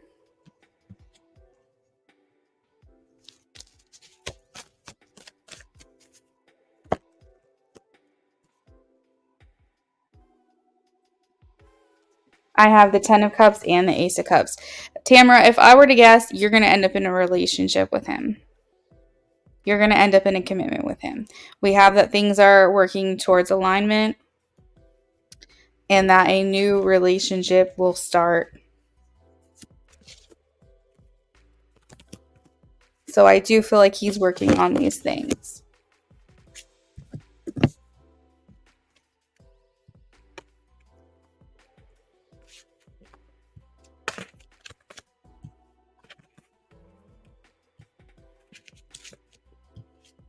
The best thing that you can do for a connection that is currently unsure is to just exude confidence.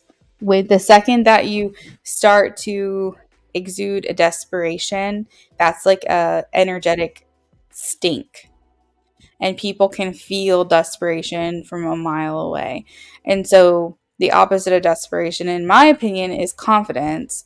And if you have that confidence, if you allow for that space, that person's going to be addicted to that shit and want more of it. So desperation is a repellent, confidence is an attractor. So just keep that in mind, that you just keep doing you because it does seem to start having him turn his head and make different decisions because of that.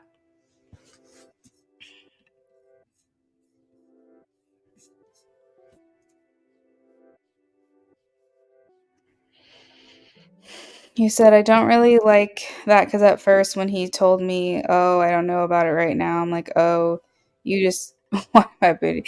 He said, no, I do see a future between us, but not right now. And then I pulled back a little and he's been showing interest. It feels like he's testing me to see, like you said, like to see if I'm sure about my feelings towards him so he'll feel safe to express more. Yeah, absolutely. I'm definitely feeling that for sure. Just you seem really well tapped into your intuition. So I think that's great. And I think it's something you should just try to continue to do throughout the, this navigating of this connection with him. Okay. You're very welcome. All right. So hopefully we're all um, satisfied with that. I am going to go ahead and then now move to IJ, my man IJ, who has been waiting for forever. Thank you for your patience, IJ. Whenever you're ready, you can post.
Um, so NF and I did end up having.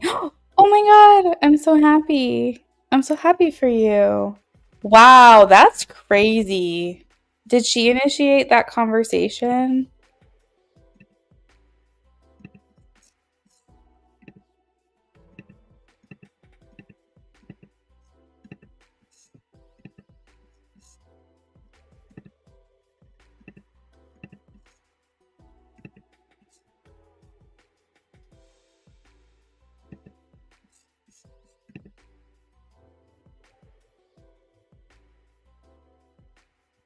That's so crazy. Because remember the channeling we did last night was I want to talk to you again. Um, yeah, that's crazy. I was kind of feeling that too. And I think that's not like the first time that I've said something like that either.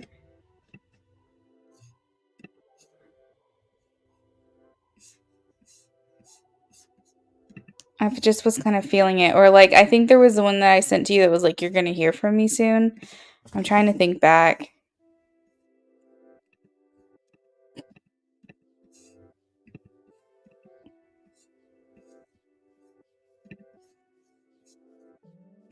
So crazy. Okay. All right. So IJ and NF did have another conversation this morning.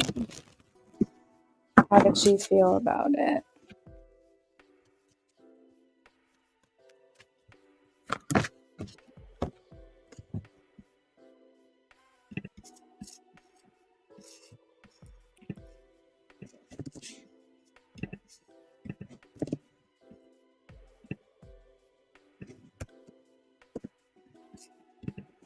How did she feel about it?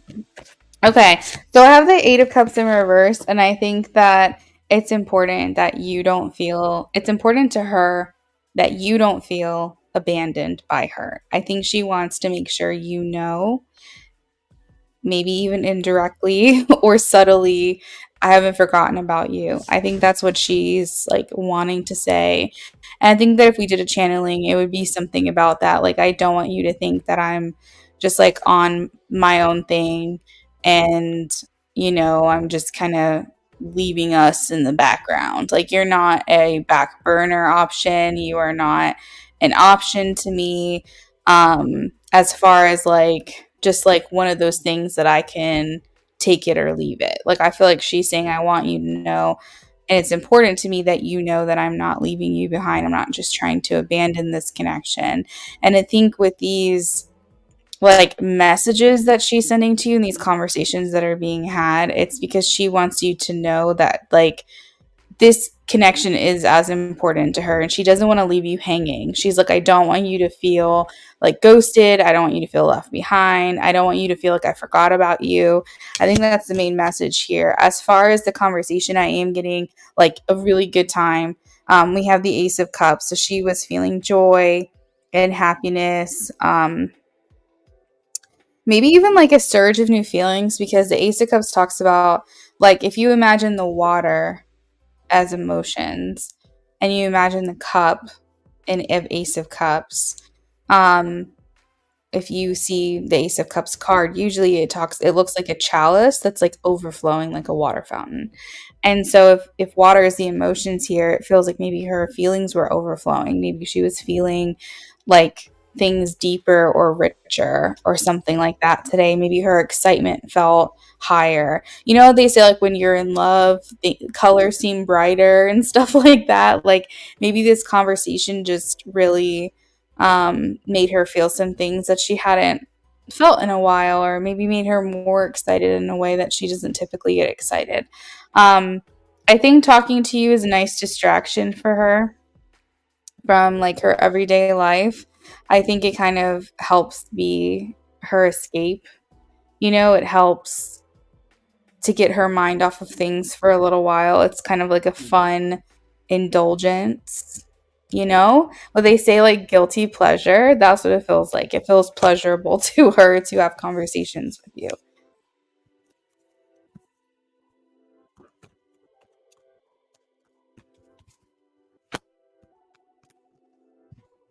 That's the thing, IJ, is that she can't show too much during these conversations, because if nothing has changed for her, she can't give you the wrong impression. She can't lead you on. She doesn't want to do that, and she can't do that. So maybe there's a lot that's left unsaid. Maybe that's what I'm picking up on, is that it's like you guys are clearly talking about something, right? And then there's like an underlying thing of things that are not being said between you guys. I think you'll know what I mean when I say that. So I feel like for her, she's saying, I can't act too much differently, because then I might give the wrong impression. But I don't want to leave him hanging, and I don't want him to feel like I am like leaving him on red. You said it. That's so funny. Um, yeah, she still feels shackled and binded to the obligations around her. But she's saying, I'm coming up. She's saying, I'm trying to figure this out. I think she is thinking a little more positively too, IJ. She's thinking about the future as well. She's ready for some big changes in her life. I think not only is she like just kind of over it, but I think she's bored. I think she's just like, when are things just gonna be easier for me? Like, haven't we done this already? Like, I feel like she's kind of telling the universe, like, aren't you tired of this yet? Like, because I'm tired of this. Like, I'm getting kind of bored. I don't feel as inspired as I feel like I should be. Like, I'm just ready for some changes. We have the Eight of Wands here. Um, She likes when you guys talk about things that you have in common. So if you think a certain way and she might agree with it, she likes seeing that you guys are on the same page. So whenever you talk about common interests, or if you think a certain way that's similar to her, or if yeah, I mean, something along those lines. It's like whatever, whenever she feels like you guys are like grooving, you're driving, when she feels like you guys are kind of like on like a conversation where you're just like both getting each other, and then, both feeling seen, both feeling heard and understood. She likes moments like that with you, is what I'm hearing.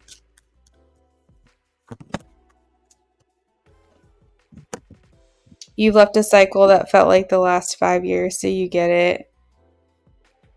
Oh, wow. That's true. I think we both leave a lot to read in between the lines. Yeah, it's like a silent conversation, or like a lot of things left unsaid. But it's like you guys might know it and you might feel it, but you guys don't talk about it, because logically that wouldn't make sense to do right now.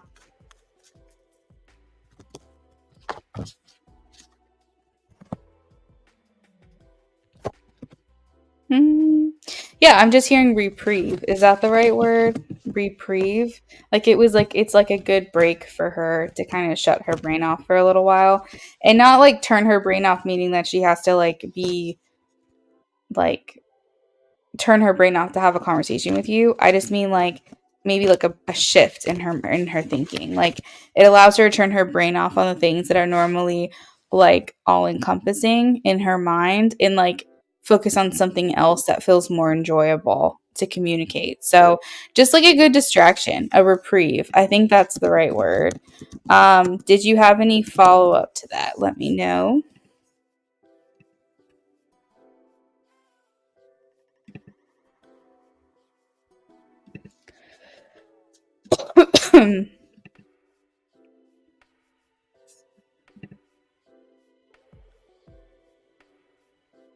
Actually, that's an interesting word because I don't really use reprieve often. And I notice that spirit sometimes give me words that I don't normally say. And then I'm like, why am I hearing that word? I don't even know what it means. So I just looked it up. And it's interesting because reprieve is a synonym for respite, rest, break, breathing space, so on and so forth. But the actual definition says cancel or postpone the punishment of someone. So it's like, I wonder if she's feeling in her daily life that she's being punished. It's interesting because reprieve indicates like postponing punishment or death. Um, and that sounds really severe. So I'm wondering if she feels like every day is like a nightmare to her, which I hope not, but it's interesting that is the word spirit gave me. So, yeah. Here's some more words, learn them. I know. It's like, and I'm really smart too. So it's like, I'm a Gemini brain. So I'll hear a word and I'll keep it in my back pocket for forever. And then I'll use it in the right context, even though it doesn't make any sense to me because I'm like, I don't even know if I'm saying this right. So it's there, but they're pulling up like, synonyms and shit that I don't really say. Like I would have said instead of reprieve, I would have said like retreat, or I would have said like a break, or a breathing room. Reprieve? What the? I don't talk like that. But there we go. You said I actually didn't mention that to her. That's funny you brought that up. What? Wait, hold on. What did you mention to her? I'm already like on a whole nother thing in my head. What did you mention to her that's funny that I brought it up? You said, I can live with that. I'm just glad she enjoyed that break and can be a safe space for her. Yeah, absolutely. She's really hard on herself. Amy.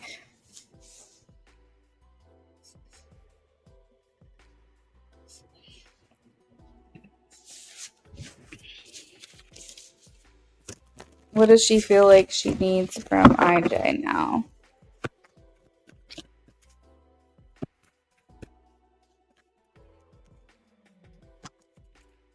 What does she feel she needs from IJ now?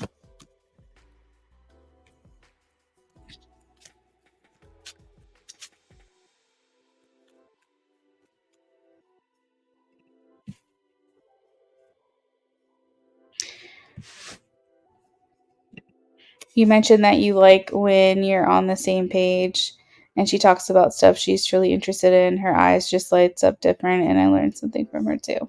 Oh, that's so sweet. Yeah. Oh, that is kind of crazy how I brought that up. Oh, that is funny. That's exactly it. Um, hmm. So IJ, what does she need from him? I think what she needs from you, IJ, is consistency. I think she wants to feel that you are like never changing. And when I say never changing, I don't mean oh, don't work on yourself, don't have personal development, don't have like evolvement, whatever. I'm not saying that. I'm saying like consistency. Like she likes to know that you're there and that you're always there and that you always will be there. She's looking for that from you, is to like don't ever change, in the sense of like all of the good qualities that make you good, that she's attracted to about you. Don't change those things, because it's important to her that when she comes back to you, when she communicates with you, and whenever something happens with you guys down the road, that she feels like you have been the same, you have been consistent. I think men actually, now I'm not gonna, when I say men, I don't mean like you specifically, but maybe you, but I think men underestimate the power of consistency. Like sometimes that's all women need, and you will have them like as a puddle in your hand, like, because we can't rely on anybody. Like, I don't know what it is about us in particular, but I would say like we always feel like we have to rely on ourselves. We have to rely on ourselves to think. We have to rely on ourselves to protect ourselves. We have to rely on ourselves to make money. We constantly have, and then you're dealing with like shitheads over here, and that's not consistent because that person's constantly breaking promises to you. And I think for the majority of women, they're like, I just need someone who's going to be fucking consistent. Like if they say that they want something, they say the same thing the next week, and they say the same thing the next week, and not constantly change their goddamn mind and leave me feeling confused. It's like showing up, adding value, and being consistent is the best thing you can do for a girl. And I think that that's a good thing to do for a girl, regardless of what she's been through. If you're her first relationship, showing up, adding value, and being consistent, because that is going to be important for her.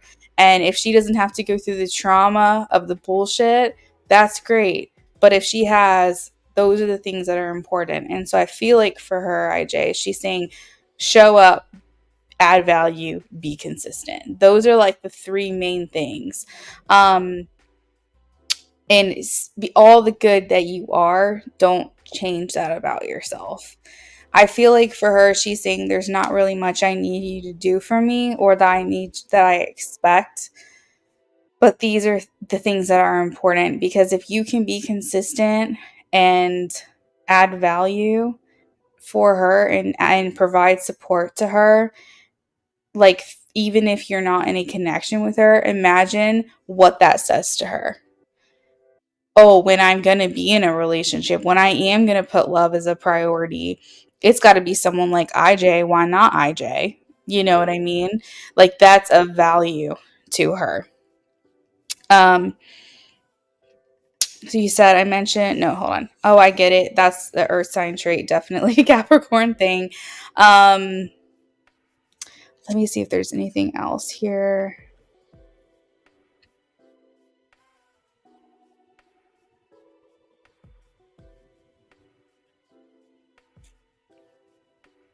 So she's showing up as the Queen of Swords, one who has suffered loss or a hardship. And she's saying that your honesty, your directness, your fairness, your keen insight, your ability to make the right decisions and have fair judgment of other people, um, being a good advisor, being someone who doesn't get overwhelmed by their emotions and can think they got a good head on their shoulders. These are things that she values in you. Um, and she's saying that it's like, to an average person, those things matter. But I think to her, it's like even another caliber. It's like top tier qualities. And I think she's basing on this based on experience, or based on her experiences potentially. She's saying these are the qualities that are important to me. She wants you to keep on with your goals that you have for yourself, because I have the Ten of Pentacles. So she's saying, don't get hung up on what I'm doing. Keep your head down and keep doing what you're doing. Like, as if you have goals for yourself, keep working on those. Like, I think she's basically wanting, okay, thank you, Spirit. Um, they're saying parallel lives. They're saying she's saying while she's working on herself and moving forward, she wants you to work on your goals and move forward. She doesn't want you to wait on her, because when she's ready for you, she wants you to be where you intend to be. If I could show you, if I was on camera, like, I would show you what I mean. But essentially, imagine that you guys are living parallel lives. You're on one path, she's on another, and you guys are constantly moving forward at the same pace. Eventually, those paths are going to cross. But what she's saying is that if you're waiting around for her and you're not moving forward with your intentions, then maybe when the paths cross, you will be like delayed. You won't be there. You're like, imagine if you guys are driving on a parallel road and then you get a flat tire, so then that puts you behind schedule. So then when she actually crosses paths with you, either she has to wait for you to catch up, or you guys just don't end up meeting one another. So that's the best way for me to describe it. So she's saying, I need you to keep your head on straight and do what you plan on doing, because eventually we are going to meet up, and I want us to both be in the right place at that time, at the opportune moment to merge. You got it, IJ. Let me know if you have any questions about that. Stacy, yes, you can donate if you like. My donations are still open currently.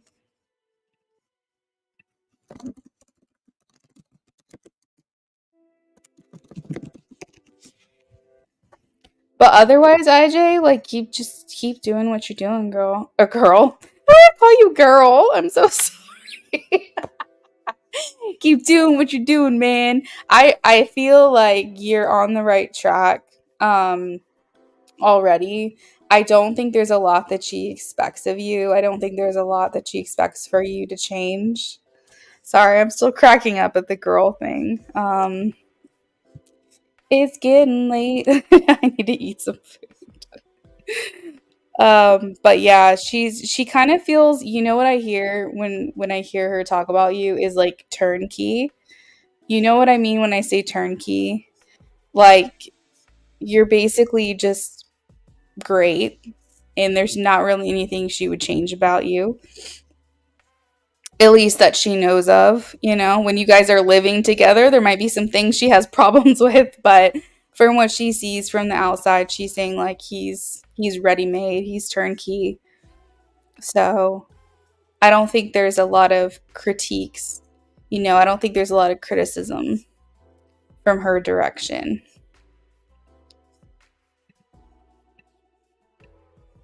um Good. I'm so glad. Thank you, Aj. Also, thank you for your patience again tonight. I know that was a long wait, and you're just so chill and you're just whatever, but I just want you to know that I appreciate you and waiting for me to do your readings. It means a lot.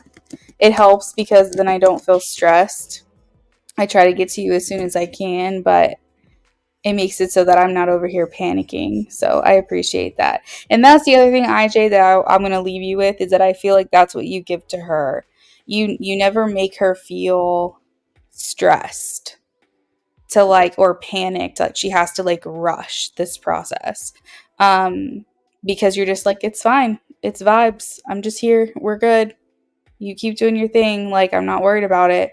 And I can see you do that to me, and I know that you probably do that to her. And I think that there's like a level of confidence that you must have to be able to do something like that, and the level of patience that you must have to be like that with her. And I think that's something that she really appreciates, because she never feels like rushed on her own journey.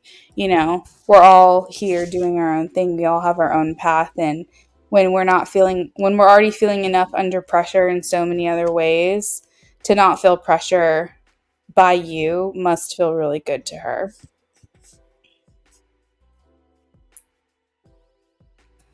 But thanks again.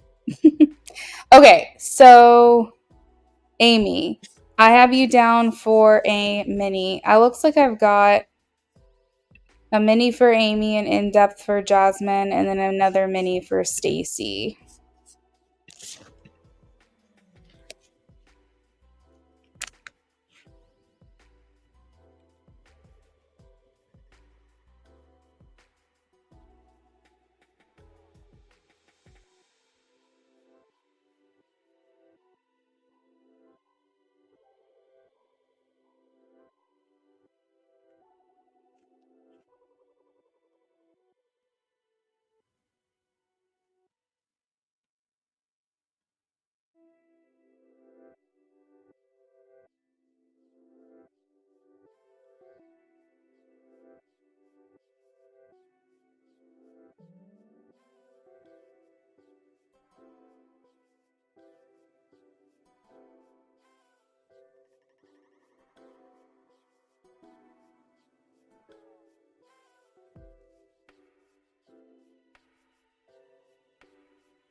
Andrew says, yeah, she's already hard on herself. Why would I want to add to that? Yeah, for sure, for sure. Is my hair frizzy with all this heat and humidity?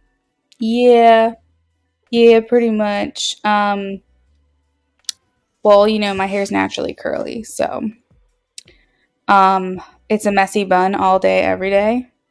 If I'm going to wear my hair natural, sometimes I'll put it in a braid, but it tends to get really frizzy. Um, I notice that if I like curl it myself, like I don't know how to explain it, but I blow it dry and then I put my own curls into it. It tends to stay really pretty and nice. But I think it just depends on how much humidity we've got going on. Um, but I'm indoors most of the time. My poor husband, he doesn't ever see me like all dressed up like once every couple of weeks. Just over here looking like a gremlin. I think if and when I start getting on camera one day, if that ever happens, then he'll see me dressed up more often. But I just don't like to waste time on it. If no one's going to see me, it's like, it is what it is. Stacy, yes, you can donate $5 to skip the line. It will only move you up one spot right now because that's where the list is. But if that's okay with you, then you can do that. So if my little brother's friend Jacob could say anything to me, what would he say? All right, let's pull you some channel message cards.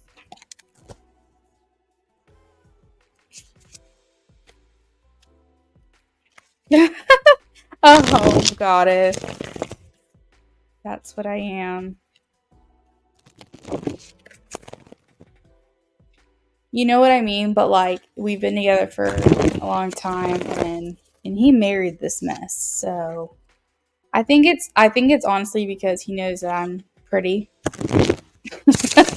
He knows that I can be pretty. Oh man, I'm so funny. Stacy, I don't know if you heard me or not. But if you skip, you can. Yes, absolutely. If you skip, though, it'll only move you up one spot. So if that's okay with you, then go ahead and send the donation, and I will move you up, and you'll be next.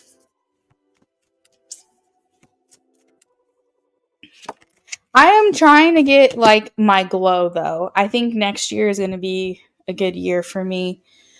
Maybe towards the end of this year will be a good year for me. We're shuffling for you, Amy, okay? I hope that I can have a pregnancy glow. That's what I want. I want a little baby. But for now, we got some self tanner that came in the mail, which I'm excited about. I can tan well. It takes a lot. I've got Puerto Rican roots, but I feel like I need I'm super freaking pale right now. Um, Gotta wax my eyebrows. Gotta get some things, get some exfoliation. I need to everything shower. All right, so Amy, we have I am waiting patiently. Maybe he's like biding his time or something like that. That is so freaking funny. He might honestly just be holding out for like the opportune moment or something. I feel like he doesn't understand why he's crushing out on you, but he is, and I think that he feels like that might be making things complicated. He's saying, I hide my feelings from you. I can't stop thinking about you.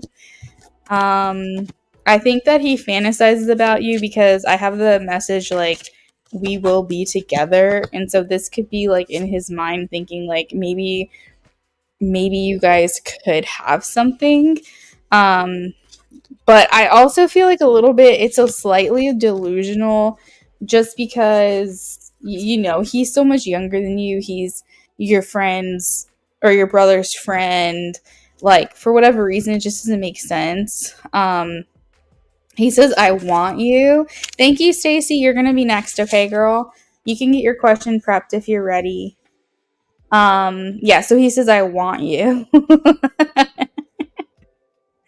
He's so attracted to you, Amy. It's not even funny. Um, okay, so I feel like because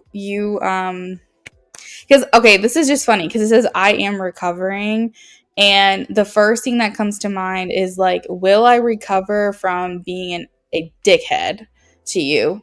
Will I recover? I hope I'm recovering from that. I hope that you can see a different side of me.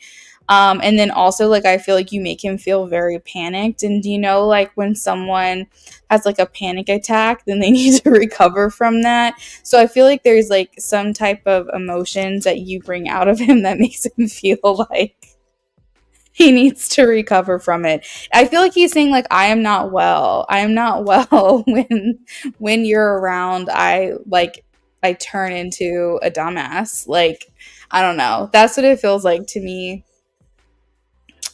Um You said he's having the Delulu crush. It's cute. It's funny because he acts like he's not attracted to me, but he keeps bullying me, and I tell him that. Well, at least he has a good poker face that I can't tell. Yeah, I feel like he has feelings for you because I have that card here, and I feel like he's saying I want to start over. So maybe he regrets how he's acting, and I'm laughing so hard because I feel like he's going, oh my god, I'm a dumbass, I'm a dumbass, I'm a dumbass, like why am I doing this, why am I acting this way? So he's saying I want to start over.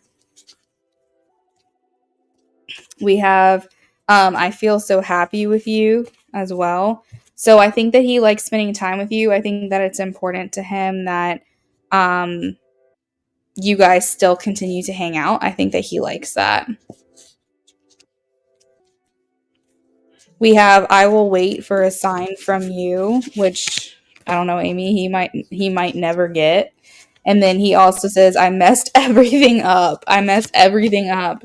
I feel like there's like things that happen and that's what I have for you. That's like the last message. When he says I know I messed everything up, it makes me feel like he feels like goes into it and goes, okay, I'm going to act a certain way. I'm going to act cool. I'm going to act whatever. And then it's like suddenly this crush takes over and he turns into like a different person. And he's like suddenly can't think straight and suddenly turns into like, and then afterwards he's like, oh my God, what did I just do? Um,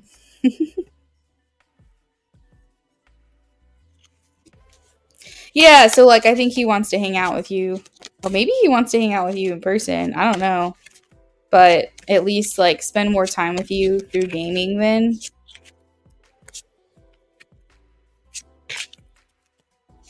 That's funny. It just seems like a little boy crush, you know, like maybe he'll get over it.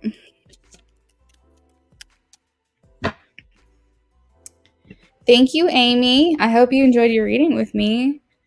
Okay, so next up we have Stacy. Stacy paid to skip. Let's see. I asked to see my boyfriend's phone after feeling some distrust. He won't show it to me. Okay. Oh wow. Oh, that's not good.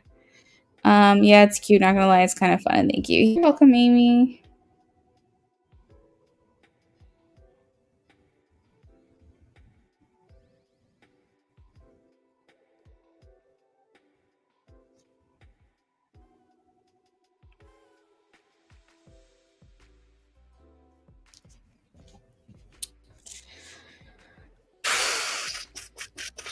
I'm trying to figure out what deck to use for you, Stacy.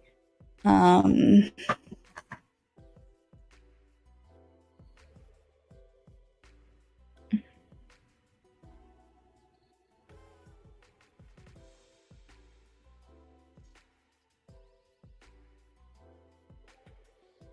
I feel like Spirit wants me to use a deck that I don't normally use.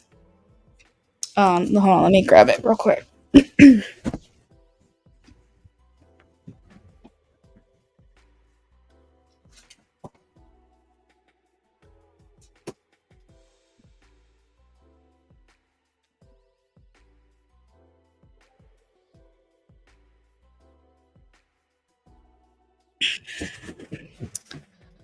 All right.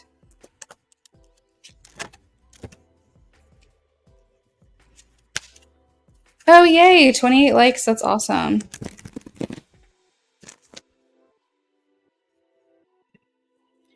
I don't think it's updated on my end.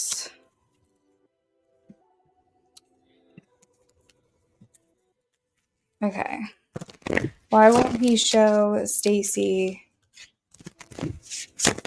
the phone? Why won't he show Stacy the phone?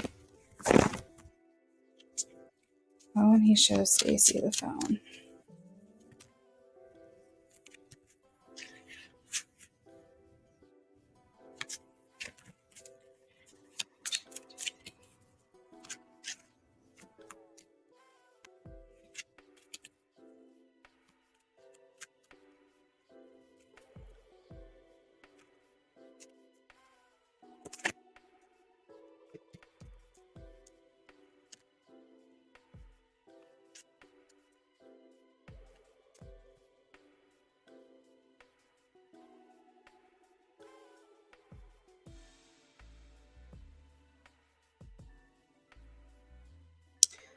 Stacy, so what it feels like to me is he has some thoughts on his phone that he is like, I guess maybe doesn't want to share with you. So like he may have said some things about you that maybe feels like they will hurt your feelings if you read them.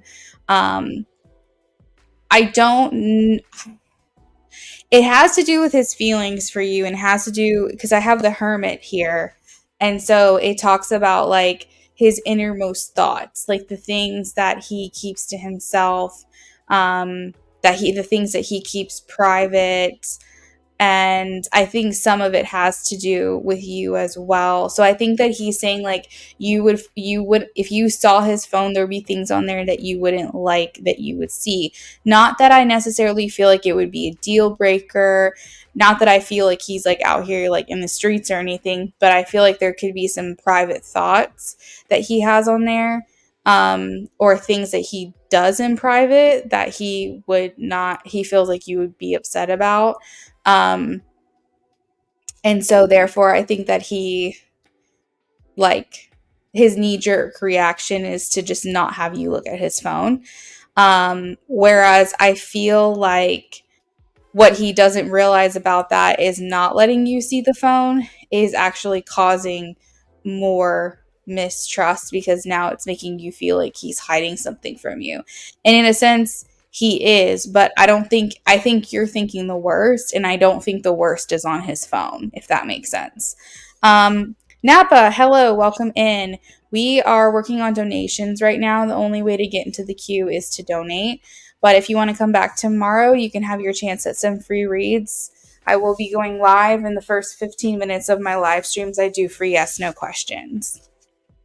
So it's just like private things, private thoughts, things that he does or talks about when he's alone, or potentially he could have even like said some things about you, like in confidence, like maybe some things that he was frustrated about. I don't necessarily take him to be the type of person like journals, so I think that would be kind of weird, like if he was like writing journal entries like in a notes app or something. But I don't know, like that could be potentially it. Or he could have said some things about you during like venting. If something was like frustrating him, he could have been speaking to someone else about your relationship. Um,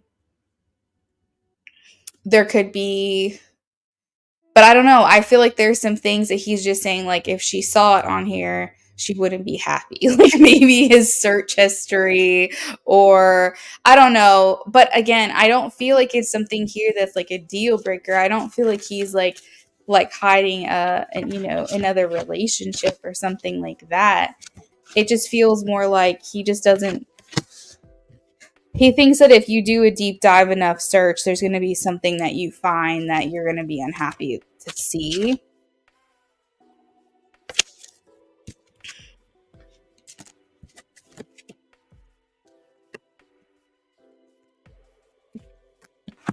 Um,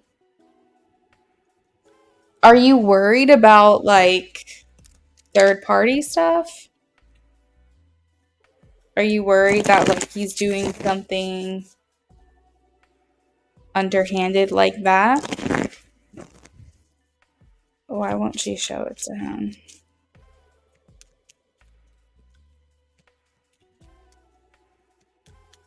He could be. Is there anybody, actually, this is my question. Is there anybody that you told him that you wanted him to cut contact off with, that you would be upset if you saw him talking to that person? Like a friend, a coworker? Um, is there someone that could be like a pain point in your relationship? Have you ever told him, like, I don't want you talking to that person, I don't feel comfortable with you talking to that person, and you would be upset if you saw that they were communicating with this person?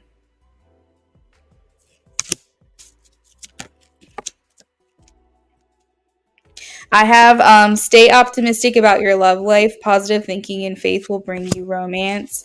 Um, there could be some codependency situations here with you, Stacy, as well. I don't know if this person that you're with, your boyfriend, has given you reasons to not trust him in the past, but I do feel like it's possible that other relationships could be affecting your current connection.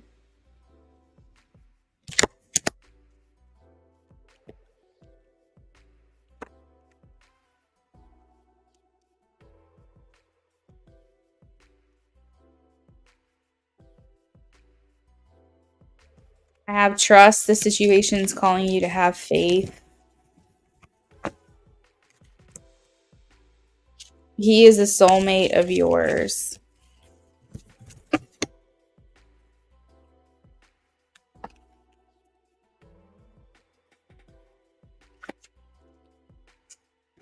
Um, so Stacy, I'm not sure if you're still in here, but that is what I've got. I feel like what you'll find you won't be happy with, and I think it might spark a conversation with him.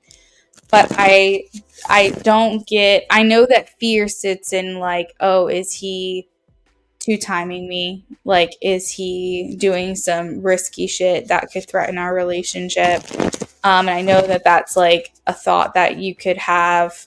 But I feel like what Spirit was saying, like what my gut was saying to tell you, is that um, what you think is worse in your head than what's actually happening. And he could also feel like it's an invasion of privacy too, because like I kept getting like privacy, privacy, privacy. And while I do feel like if you have an open, trusting relationship with someone, you should have access to their phone. But at the same time, I think he's wondering, okay, if I give her access to my phone and I let her see it, is she just going to be checking on every single thing I'm doing every single day? Like, at what point does she just trust me that I'm not doing anything? So that's a tough line there between the two of you, because it's like, in order for you to feel like you can trust him, he needs to let you do these things. But at the same time, it's like, at what point does that become unhealthy for your connection? So it could have to do with like a privacy thing. Cause like, if somebody was constantly wanting to look at my phone, even though I wasn't hiding anything, it would make me feel like that person doesn't trust me. And that's not a good feeling to have. So if he's never done something to make you not trust him, that's not really fair to make him feel that way. So that's kind of hard. And also, you want to make sure that you're not self-fulfilling like creating a self-fulfilling prophecy where you're you're over anxious, or maybe borderline like worried, paranoid, whatever word you feel is adequate here, is creating problems that actually aren't actually there, but in your mind you think they might be. So I'll leave you with this. Whenever you start to get that feeling of distrust, whenever you start to feel like, oh my God, this is uncomfortable, pay attention to where you're feeling it in your body. Do you feel it in your chest? Do you feel it in your gut? Do you feel it in your head? Because where you feel it in your physical body, your stomach, your chest, your throat, your head, those are going to tell you different things. And fear sits in your chest. So if you're worried about something, that's actually not your intuition talking to you. You're not going to feel it in your chest. You're going to feel it in your stomach. That's your intuition talking to you. Not only that, but fear is all consuming. It's something that you think about 24/7 all day long, whereas intuition doesn't overwhelm you like that. If you get a thought like, hey, check his phone, and then you're like, no, I'm not going to check his phone, and that goes away, and then like 2 days later you get, hey, check his phone, and you're like, no, like there's no point checking, and you keep pushing it off, but the thought keeps coming back in like every couple of days, or once a week or whatever. That's going to be your intuition. If it's something that you're thinking about all day every day, and you can't like detach yourself from that fear, that is fear. Fear is not going to make you feel confused. Fear is not going to make you feel paranoid. Intuition is going to make you feel like a nudging, basically. Like something, intuition feels insistent. It feels like fear is consistent, it's all the time. And intuition is insistent, like kind of saying, hey, I insist you do this thing. If you ignore me, that's fine, but I'll be back to remind you to do this thing. Whereas fear is all consuming, and it's all you think about 24/7. So those are some things, food for thought. I am sorry that you're going through this, Stacey, and I don't know where you are, but maybe you'll come back to listen. I hope that everything works out for you there. I do think it's important that you guys find a way to talk through this and work through this, and figure out what is real, what's actually happening, or versus like what you're feeling and worrying about. Like, is there something here to actually be concerned about? So Stacey, that is what I have for you. Let me go ahead and move on to Jasmine, I believe.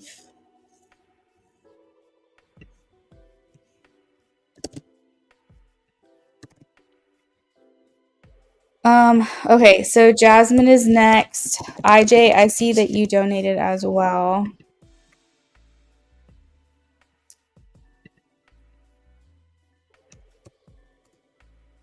So Jasmine, if you're here, please check in with me.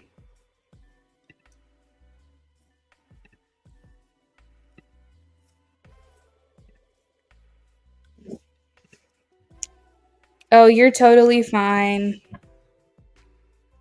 Stacey, I just see you just joined in. Um,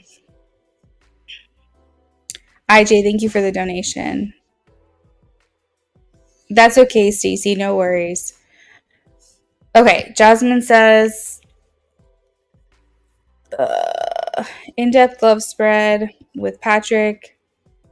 We are mutual crushes for 2 years. Only kiss and reconnected. We are currently staying focused on personal goals for the rest of June.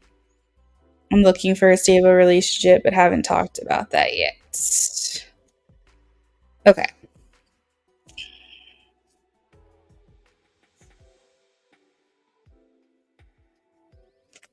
I need to see if I should do a last call, so give me 1 second here.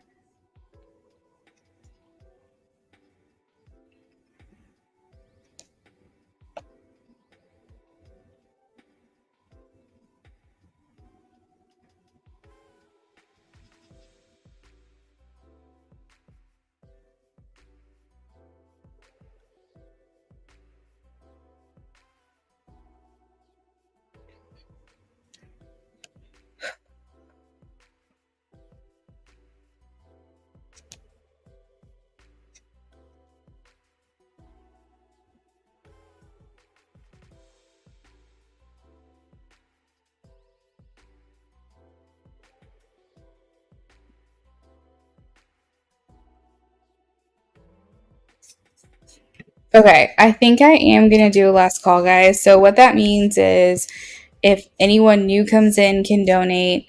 Um, and if you have donated, you can add to your reading, but the list will be closing very soon.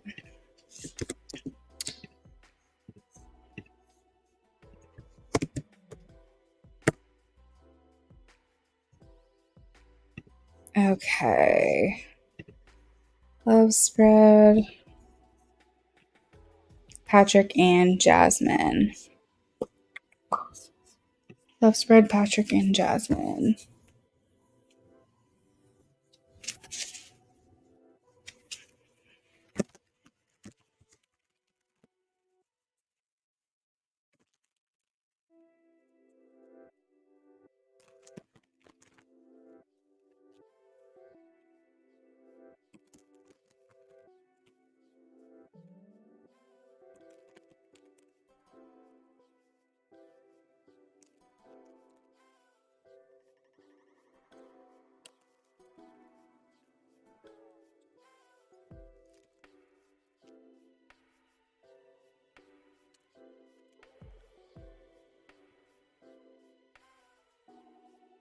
How does he feel his true intention? What does she want? What does he want?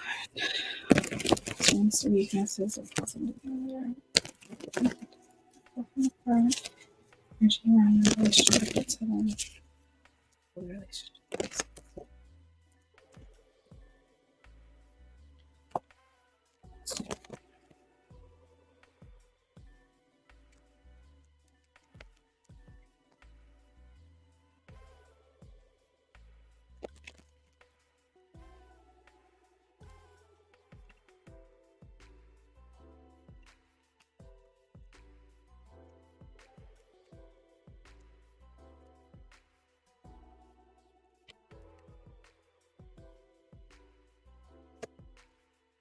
Wow. Okay. So, Jasmine, I'm seeing that you guys are actually both conflicted about this relationship. I'm going to ask why. Why are they both conflicted? They're both conflicted. We have the moon. The moon's coming out multiple times. Or are they both conflicted?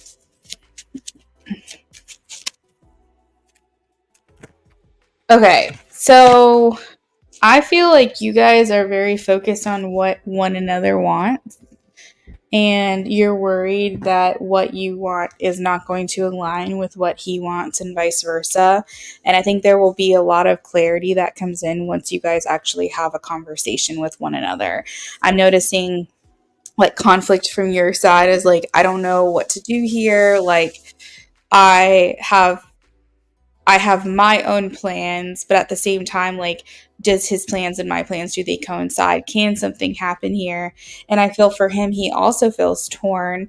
Um, and he's not sure what to do. He's here as his intentions as the Two of Swords. So he's kind of just like sitting on the fence, just like waiting for something to happen. I almost feel like you guys are both in this place of like waiting on one another. And he's saying, I have deep feelings for her because I have the moon here, and the moon talks about like depth. For whatever reason, I pick that up because it's like the things that we hide, the things at night, the things that we don't really show on the outside.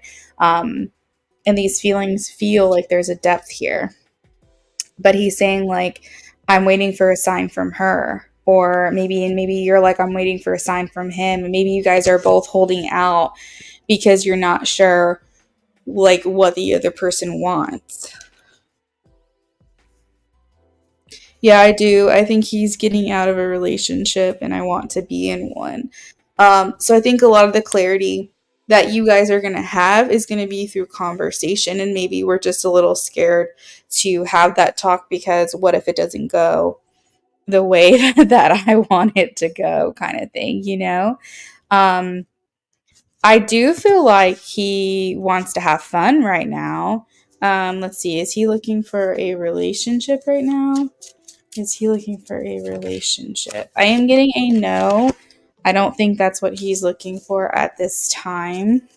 He's looking for more like fun, um, enjoying yourself, enjoying your time. I don't think he's here for a relationship right now.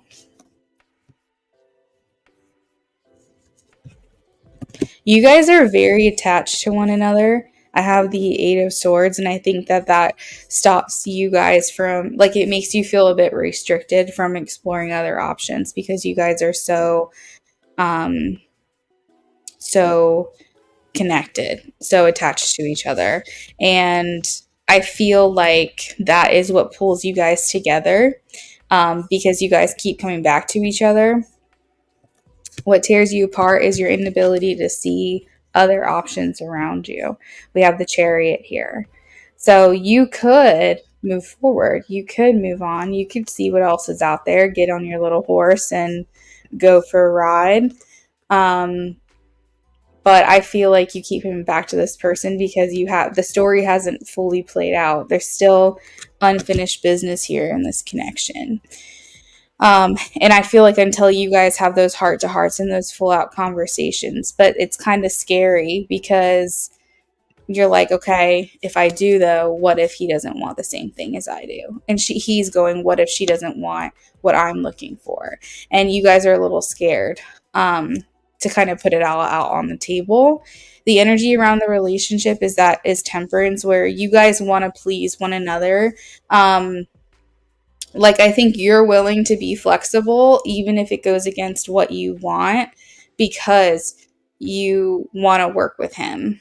And I feel like he's doing the same thing. You guys are almost like mirroring each other. Is like he wants to make you happy and he might be doing things that overextend himself or go against what it is he's looking for because he doesn't want to disappoint you, and vice versa. Yeah, I'm getting right now he's not in the headspace for a relationship. He just wants to have fun right now. That's the main thing that I'm getting. Um I already talked about what's hidden here. We have the Eight of Cups, fear of moving on, stagnation, accepting that this might not be like what you're looking for. But the Eight of Cups also talks about fear of abandonment or fear of abandoning each other before really seeing where this goes or what could happen here. I think, Jasmine, both of you are just worried about like the what ifs. Like if you guys go, okay, you're not ready for a relationship, I am. We still have feelings for each other, but clearly we're not on the same page here. So, Jasmine, you go, I'm going to go ahead and move on and see if there's anything out there that's more suitable for what I'm looking for. You are fearing like what if playing in the back of your mind. What if I don't find someone like him? I feel like almost like you put your mental eggs in his basket and you're like, what, you're going to be like comparing, like, what if I don't find a connection like I have with him? What if I don't have the attraction to someone that I don't have with him? Or if you do find someone and then you're like, but we never got to see that story play out, and like, did I make the wrong choice? Like, what could have been? And then you're kind of like looking at him as like the one that got away. And I think you both are doing that with each other. Simran, I would probably accept Super Chat if I had that option, but I don't have that option with YouTube, unfortunately. Yeah, that would be me. I try to move on, but I doubt myself for sure. So like that's like essentially what's hidden here. I do think you guys have the makings of a successful relationship, Jasmine. So like let's just say he was ready, which I'm not kidding that he is, but let's just say he was ready. I think you guys are very compatible. I think the relationship would be successful. But I do feel like right now, because you guys want what it feels like to be different things, that's going to make it complicated. You're very well matched, very suitable for one another, very compatible for one another as far as like personalities and how you guys get on with each other. But when two people want different things, that right there can just be a big obstacle to try to get over. So either you need to be willing to give him more time to get to where you are, or if you're like, no, I don't want to wait around, then I think you might have to cut your losses. But Spirit is strongly urging me to tell you to have a conversation with him, because that going directly to the source, there's nothing like it. And getting it directly from him and having that conversation is the only real way to get your clarity that you're looking for. But I do hope that this reading brought you some insight to kind of help you with your decisions. You donated for channeled messages. Okay. One moment, please. Okay. Let's pull the messages from him for Jasmine.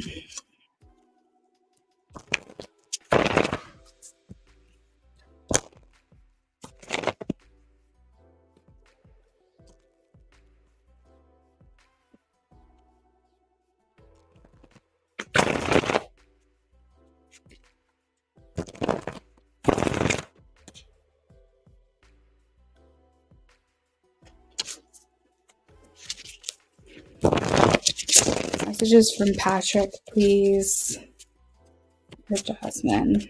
Messages from Patrick to Jasmine.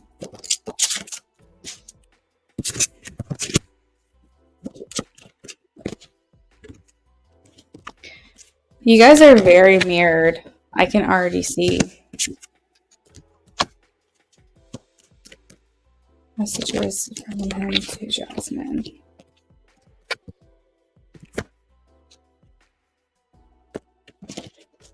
Messages from Patrick to Jasmine.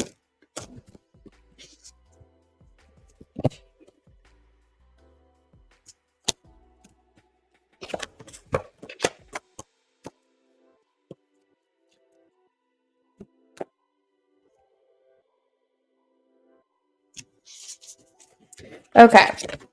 So I feel like he misses you, because I feel like I'm getting like I miss you, or I miss being around you, I miss being near you.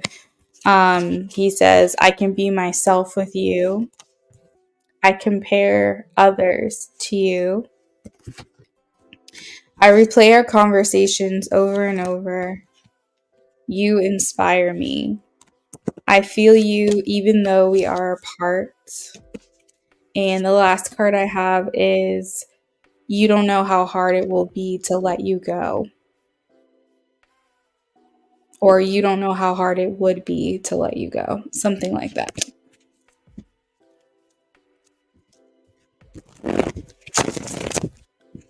Like, he doesn't like the thought of that. He doesn't like the thought of like you walking away from him. And maybe you're feeling the same way.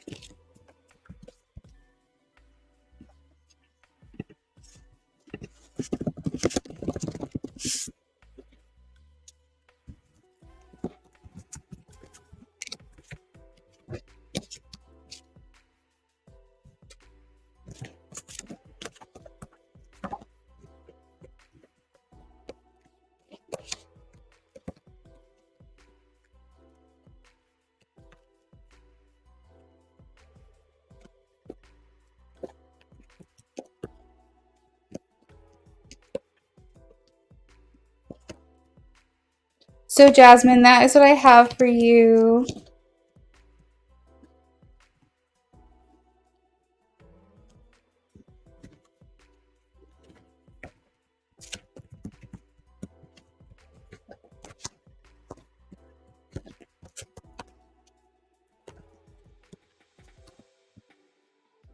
You said you are feeling the same for each of those cards. Yeah, I was noticing that. I was like, I feel like there's a lot of mirroring going on. I mean, you guys definitely have a special connection. I can tell. So it always makes it hard when you could, potentially be in two different places. But I'm a strong believer in what's meant for you will not pass you by. And sometimes you don't have a choice to make. Sometimes the choice will be made for you. And if you guys are meant to be in one another's life, then you won't have to worry about losing one another because that's not going to be an option. Okay?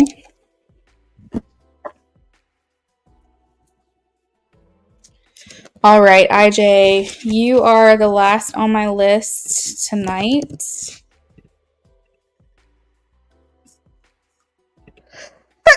Oh my god. Here we go with the sneezes, IJ. This girl still wants to talk to you. Every time my nose itches, my face itches. It's so freaking funny. I feel like she's gonna want to talk to you again. She's like, that wasn't enough. All lists are closed, everyone. Jasmine, I'm so glad to have you here. I hope that you come back. I'm glad to hear that you enjoyed your reading with me as well. I'm here Wednesday, Thursday, Friday, Saturday, Sunday. I take Mondays and Tuesdays off. If you don't see me Wednesday through Sunday, if like one of the days randomly I don't come on, that's just I did everything I could to be here and something came up because I'm usually pretty consistent with that schedule. I am Eastern Standard Time where I'm at in the States. So I typically am not here.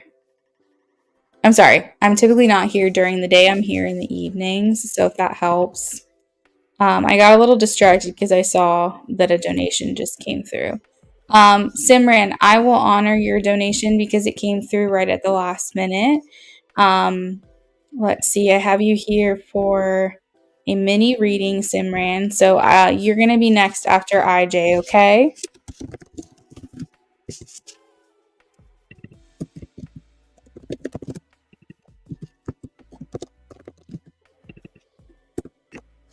Okay, perfect. I'm so glad to hear that. Yeah, we've got a lot of people on the East Coast here that watch my live streams, but I do know that I have a bunch in like other time zones. So I think it's even better for people that I'm on the Eastern time zone because mine is, if you're in the States, my time zone is always going to be the latest. So it's more convenient for other people. Like if I get on at 8, then in another time zone it's like 7 or 6 or 5 or whatever.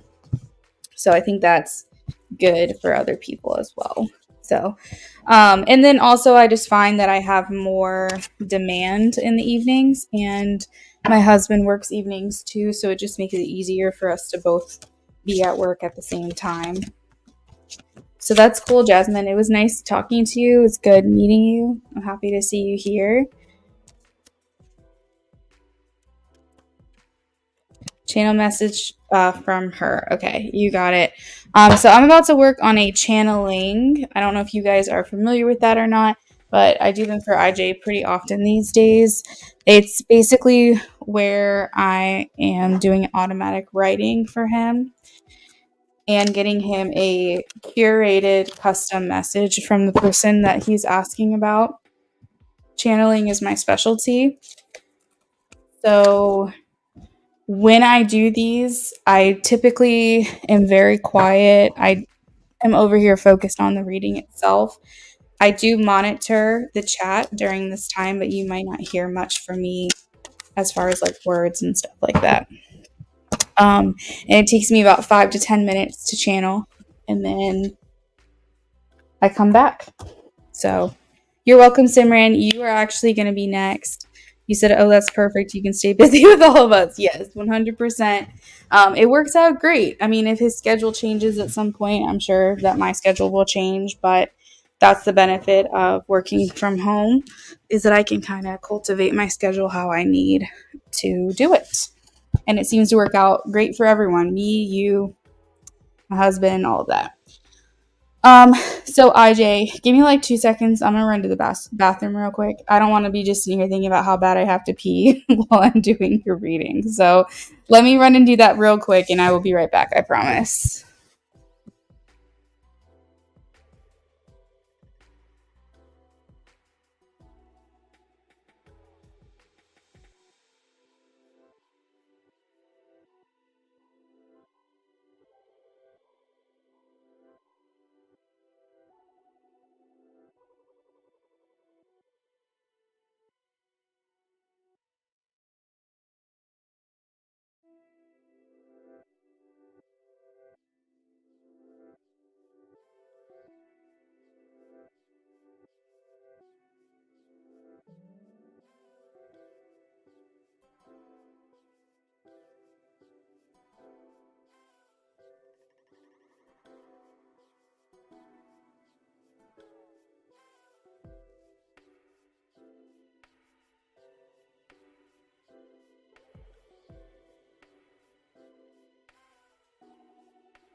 Okay, IJ, I am back. Thank you for that quick break. All right, IJ.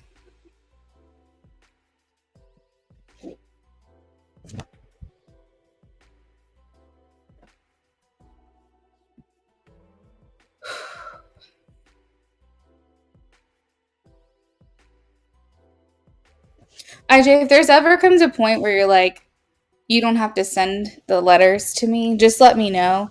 I've just been sending them because out of habit, but I don't know if that matters to you, and if it does, I want to keep doing it.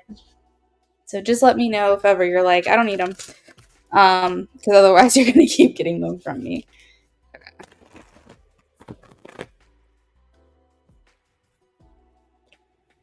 All right, channeling right now. Okay, perfect. Glad to hear it.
Halfway done.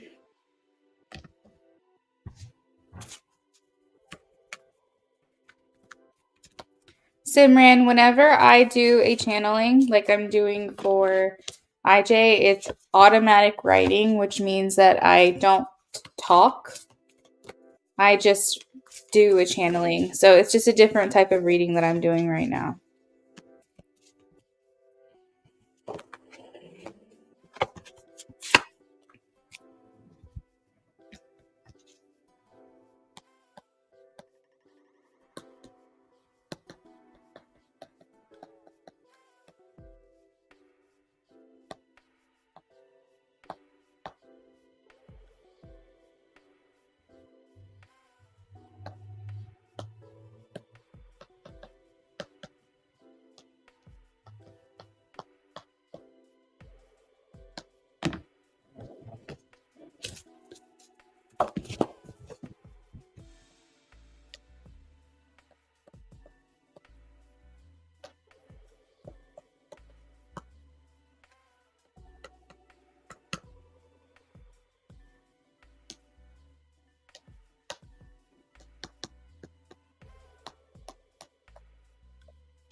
All right, so IJ, I feel like for her, she is wondering a lot about your connection. Um, like I think she's thinking deeper about your connection.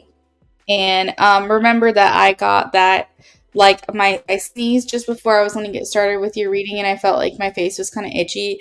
I did not hear her say I'm going to reach out to him, but I did feel like you could be hearing from her again. It just wasn't like a priority thought. It was more like in the background.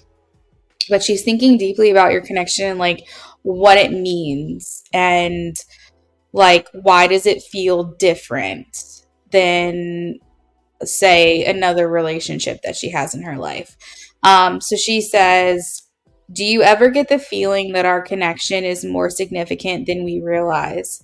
Like, there are times where I wonder if we are guides for one another, helping each other along in our lives. Sometimes it feels like we can influence each other and not even realize it. I feel motivated and encouraged by you. And a lot of the time, it feels like we were meant to cross paths in ways that we don't or maybe will ever understand. I also feel this instinctual desire to protect you and our connection. It feels sacred to me, and I feel psychically connected to you.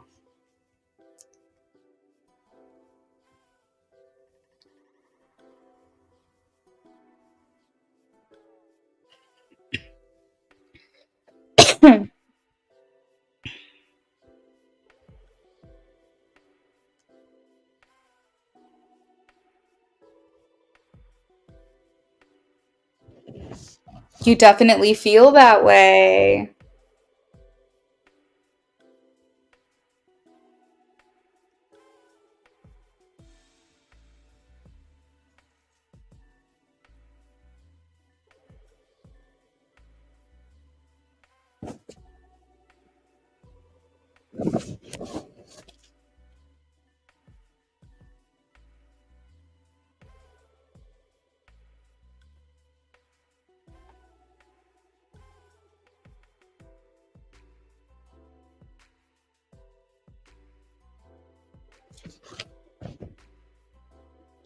He said, I know I have had dreams with her in it and sometimes feel like she pulls on your energy.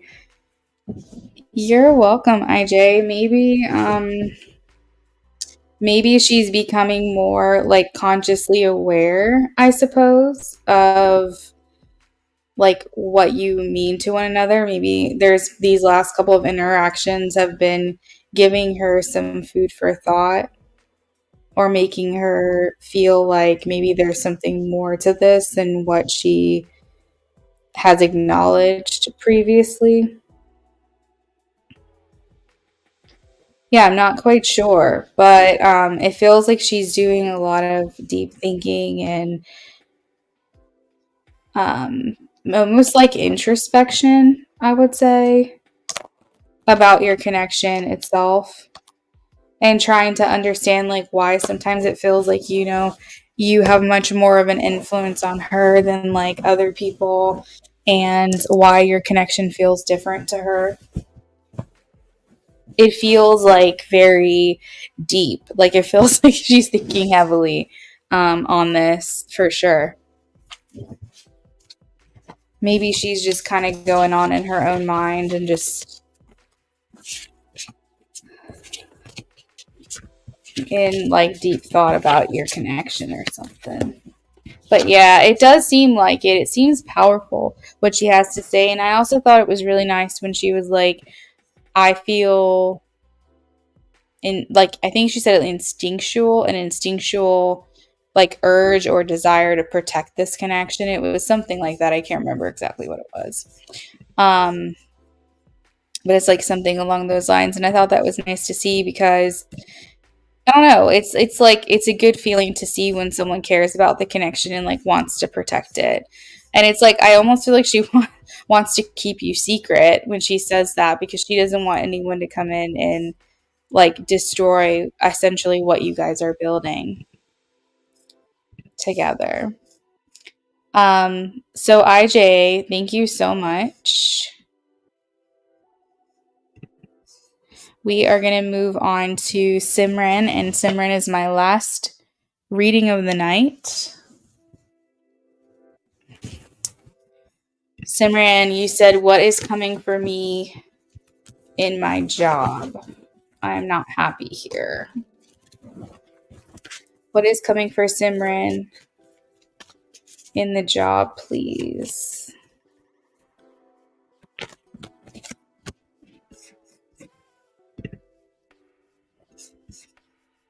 IJ, let me know if you didn't get your reading. I did send it, but I forgot to check my sent folder. You can understand those thoughts. Hey Simran. So I have here, Simran, that you need to make a break for it. And that expression is like you need to get out of this situation. You need to, as soon as you find the opportunity, you need to leave your job. The Seven of Swords indicates that you don't have a support system at this job. You don't have people that are on your side. Essentially, it's every man for themselves in this job. And it seems to be that maybe you have reached the ceiling of what you can tolerate, or like you've passed your threshold and you've been dealing with this for a long time.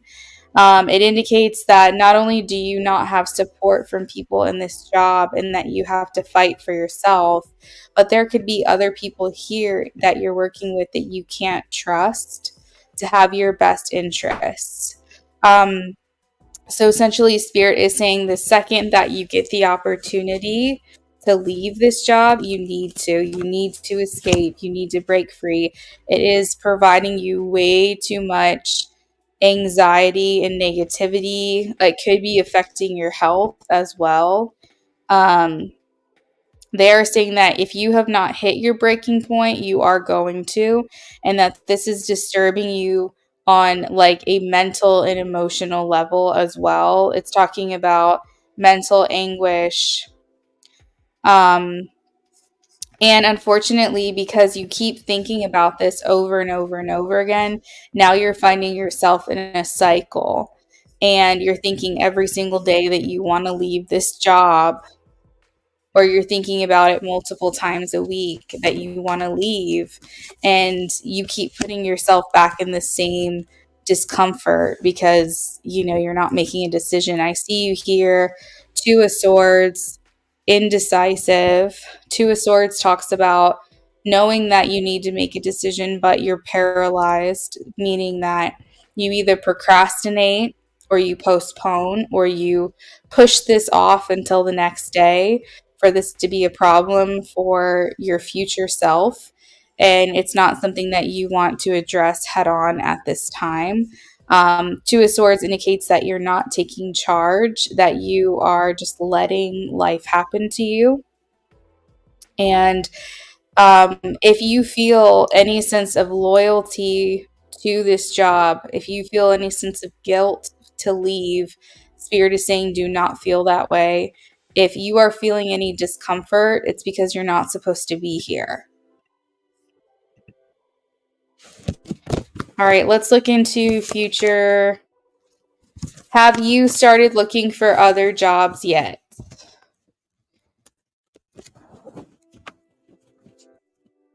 Does he have future prospects, please? Does Simran have future prospects in a career outside of this job?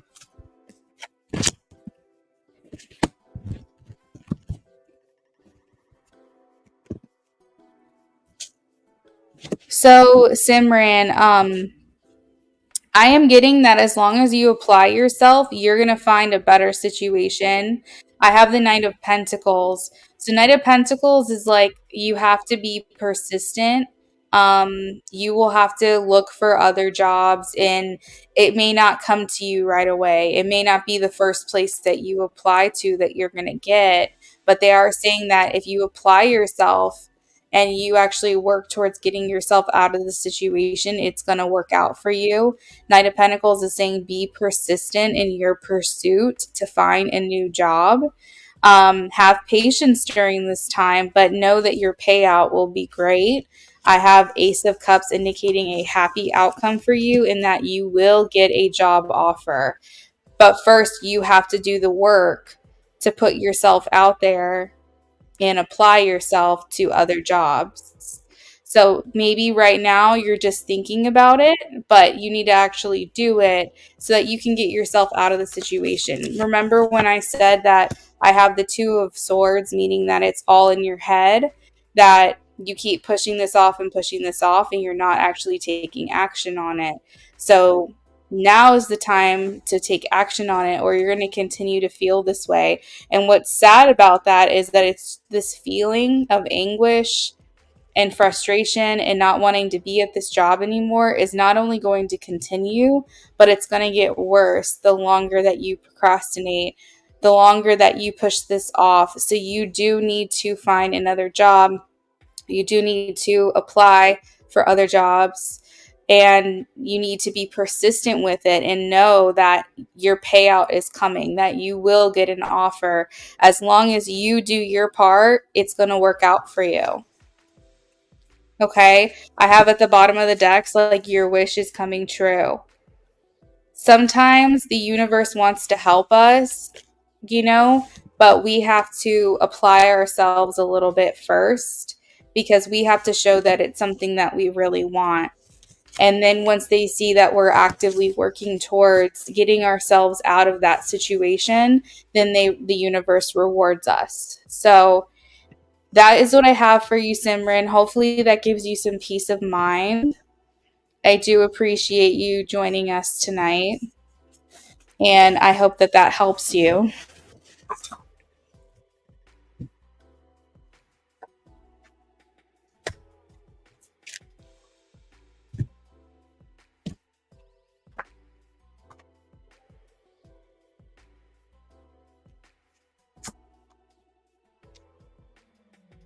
You're very welcome. You have a good night, okay?